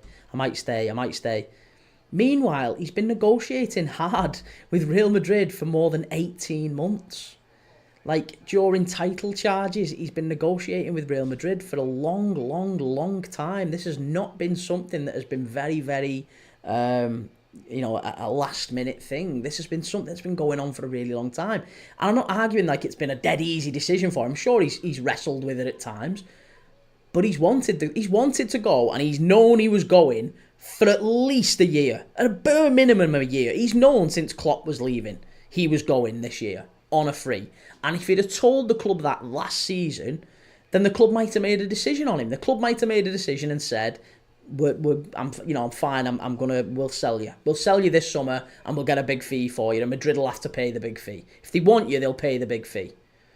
And if Madrid didn't want him, then they wouldn't have paid the big fee, would they? And that would have told him everything he needed to know. They don't believe he's that good. But they didn't. They didn't. They kept hold of him. They kept hold of him because they thought that there was an outside chance that he might stay. So, we'll keep hold of you. We'll keep hold of you. So I think he's dangled the carrot to the club. He's misled the club that he purports to support and has done all his life. And he's sold the club and the fans down the river. That's what I don't like about it. I think he's led it. He's done it all wrong. He's gone about it all wrong. So yeah, I don't like it at all. Daniel, the goal celebration at Leicester was gaslighting. If Liverpool are serious, they should have signed him to a contract extension 2 years ago. Well, again, Liverpool have had contract extensions on to Trent. They've unlucky Valencia, very nearly equalising. Liverpool have had contract offers to Trent in front of him numerous times over the last 2 years. You do know that. Like that's not been a. They've had contract offers in front of him and he's rejected every single one. Or actually, more likely is that he said, "I'm still deciding. I'm not sure." So it's not that he's been an outright rejection. It's not been a negotiation. It's been a I'm not ready to decide yet. He's told the club when Klopp was leaving that, do you know what, this is a convenient thing now, because Klopp's leaving, I can use that as an excuse, can't I? I can say, well, do you know what, maybe I'll see how the new manager comes in. That's a good excuse. I'll see how the new manager comes in, and I'll see how he does. And we'll see what happens with him, because that buys Trent time, doesn't it then? Because the club then think, oh yeah, that's I guess that's a reasonable request, isn't it? That's a reasonable request that Trent kind of stays and sees how the new manager adapts. Yeah, that feels reasonable. Okay, fine. So they keep him. They keep the contract offer on the table. And then, Real Madrid offer. Would you believe Real Madrid offer 25 million in January for Trent Alexander-Arnold? And Real Madrid don't make that offer unless he had decided. You know that as well as I do. There's no way Real Madrid make that offer unless they had decided that he was going there. And then, just to completely add weight to the whole thing about how much of a shithouse he is, then he finally makes his announcement after the Spurs, or before the Spurs game, wasn't it? It was after the Spurs game. After the Spurs game, he finally makes his announcement that he is leaving Liverpool Football Club. He is leaving the club, his boyhood club, after all these years. He does this stupid PR video, puts all this statement out, and the day after, Real Madrid put in a formal offer for Trent to take him before the end of the season so they can have him for the Club World Cup. If you don't think that's orchestrated, I don't know what to say to you. He was partying with Madrid players in LA last summer. I reckon he's an Evertonian. Clips HQ, the video was a bit embarrassing, I can't lie. He was acting like he was going to cry. Yeah, and it didn't look at all sincere, did it? Daniel, do you think Madrid's January bid was done to wind up the club? No, I don't think Madrid aren't a club that would make a formal bid for the sake of winding up another club. They're not that club. But it would have a purpose. It would have a purpose of trying to let Liverpool know that we've got the player. We've got him. It's not winding up. It's a statement of intent. It's saying, we know we've got him in the summer. We've got him for free, so we can have him now. And you can give him to him now. Give him to us now for 25 million quid. And that might have suited Trent a little bit, because then Trent could have said, well, the club accepted an offer for me. I might have still made my mind up, to be honest. I might have still stayed at Liverpool. And if Liverpool had accepted that, and it hadn't come out that Trent definitely wanted to leave, I think the club would have got pelters for it. So in many ways, I'm actually quite glad that Liverpool had the stones and the stomach and the guts to reject that and say, no, actually, we'll keep you to the end of the season for free, because you're telling us, Trent, that you're still making your mind up. So, oh my God, Valencia very nearly 1-1. Sergi Canos very nearly pinging it in from distance there. Unbelievable. Very, very nearly 1-1. Right, well, we're certainly heading into the last few minutes in all of these games now. We're into the 93rd at Villareal and the 94th here at Alaves and Valencia. Sam Savini, Ryan and Rob will need to sell to get Wrexham to the Prem. They don't have Premier League money. The thing is, mate, it's not necessarily that they don't have Premier League money. They can find investors, can't they? That's the beauty of they work in Hollywood. You know, I'm sure they will find investors. If they need money, they can find more investors. That finding the money isn't really a problem. It's using the money and using the money well. So Wrexham would need smart football people in there, smart, you know. That's the issue. Actually getting the money in football isn't always the most difficult thing. It's not getting yourself into the situation that Manchester United have got themselves in, where they've continuously got the football decisions wrong, and now they're in a financial hole that they can't really dig themselves out of. Sam Savini, Trent will get exposed at Madrid. Well, some people don't think he will, do they? Some people think that in Alonso's system, he's going to actually be protected far more because he's going to have 3 centre-backs behind him. He's going to be higher up the pitch. It'll get more out of him. I'm probably on your side of the fence there, Sam. I think you're right. But, you know, it remains to be seen. I don't really care either way. You know, he's not a Liverpool player anymore. I will, of course, we're watching La Liga on this channel next season, absolutely. So we'll see how Trent does. And I'll take a little bit of pleasure if it does all go tits up for him.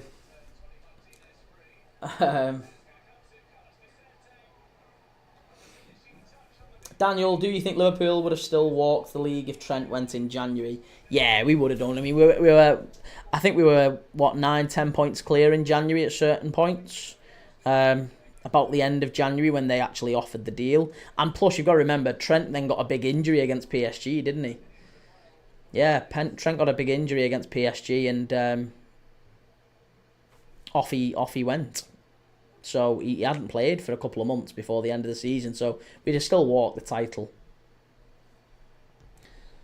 RJF RMDA11, out of curiosity, why do all your fans have a hatred for him? Because he's gone about it in completely the wrong way, mate.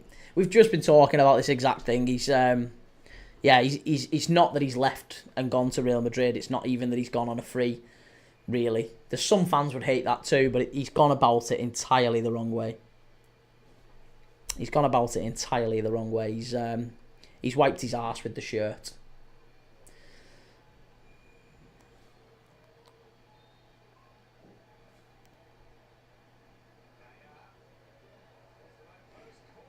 Right, well, it's full time in Villareal and Leganes. It's finished 3-0. It was 3-0 in the first half. It was a great performance from Villareal, that. And we're in the last minute here. Might as well stay and watch the last minute of Alaves and Valencia. What a performance that is from Alaves. 1-0. I think they might get the win there as well. Just ordered a kebab and playoffs. Great night. Well, we're about 8 minutes away from the playoffs. I am just going to end the live and I'm going to get stuck into I'll end the live in a moment. I'm going to get stuck into Stockport County against Leyton Orient. So if you want to stay with us, make sure you go and follow over on YouTube. Make sure you follow on TikTok. We'll be live again in about 5 minutes or a couple of minutes. Just give me a bit of time to change the stream over and the thumbnail over and everything on all the other platforms. And we'll be live for Stockport County and Leyton Orient, which kicks off in 7 minutes. RJF RMDA11. I thought it was just because he left, but if it's because of the disrespect, alright, then fair. It is. Yeah, it's not because he left or even that he left on a free. It is really just because of how he's done it. He's manipulated the club at every opportunity and he's tried to get it. He's basically screwed the club to get the best deal for himself, and that's what a lot of the fans don't like. Right, I'm going to end the live and I will be back again in about 5 minutes or so, 3 minutes for Stockport against Leyton Orient. So make sure you follow, make sure you get over to YouTube, search Premier League Dad. I'll be live again in a couple of minutes' time. See you shortly.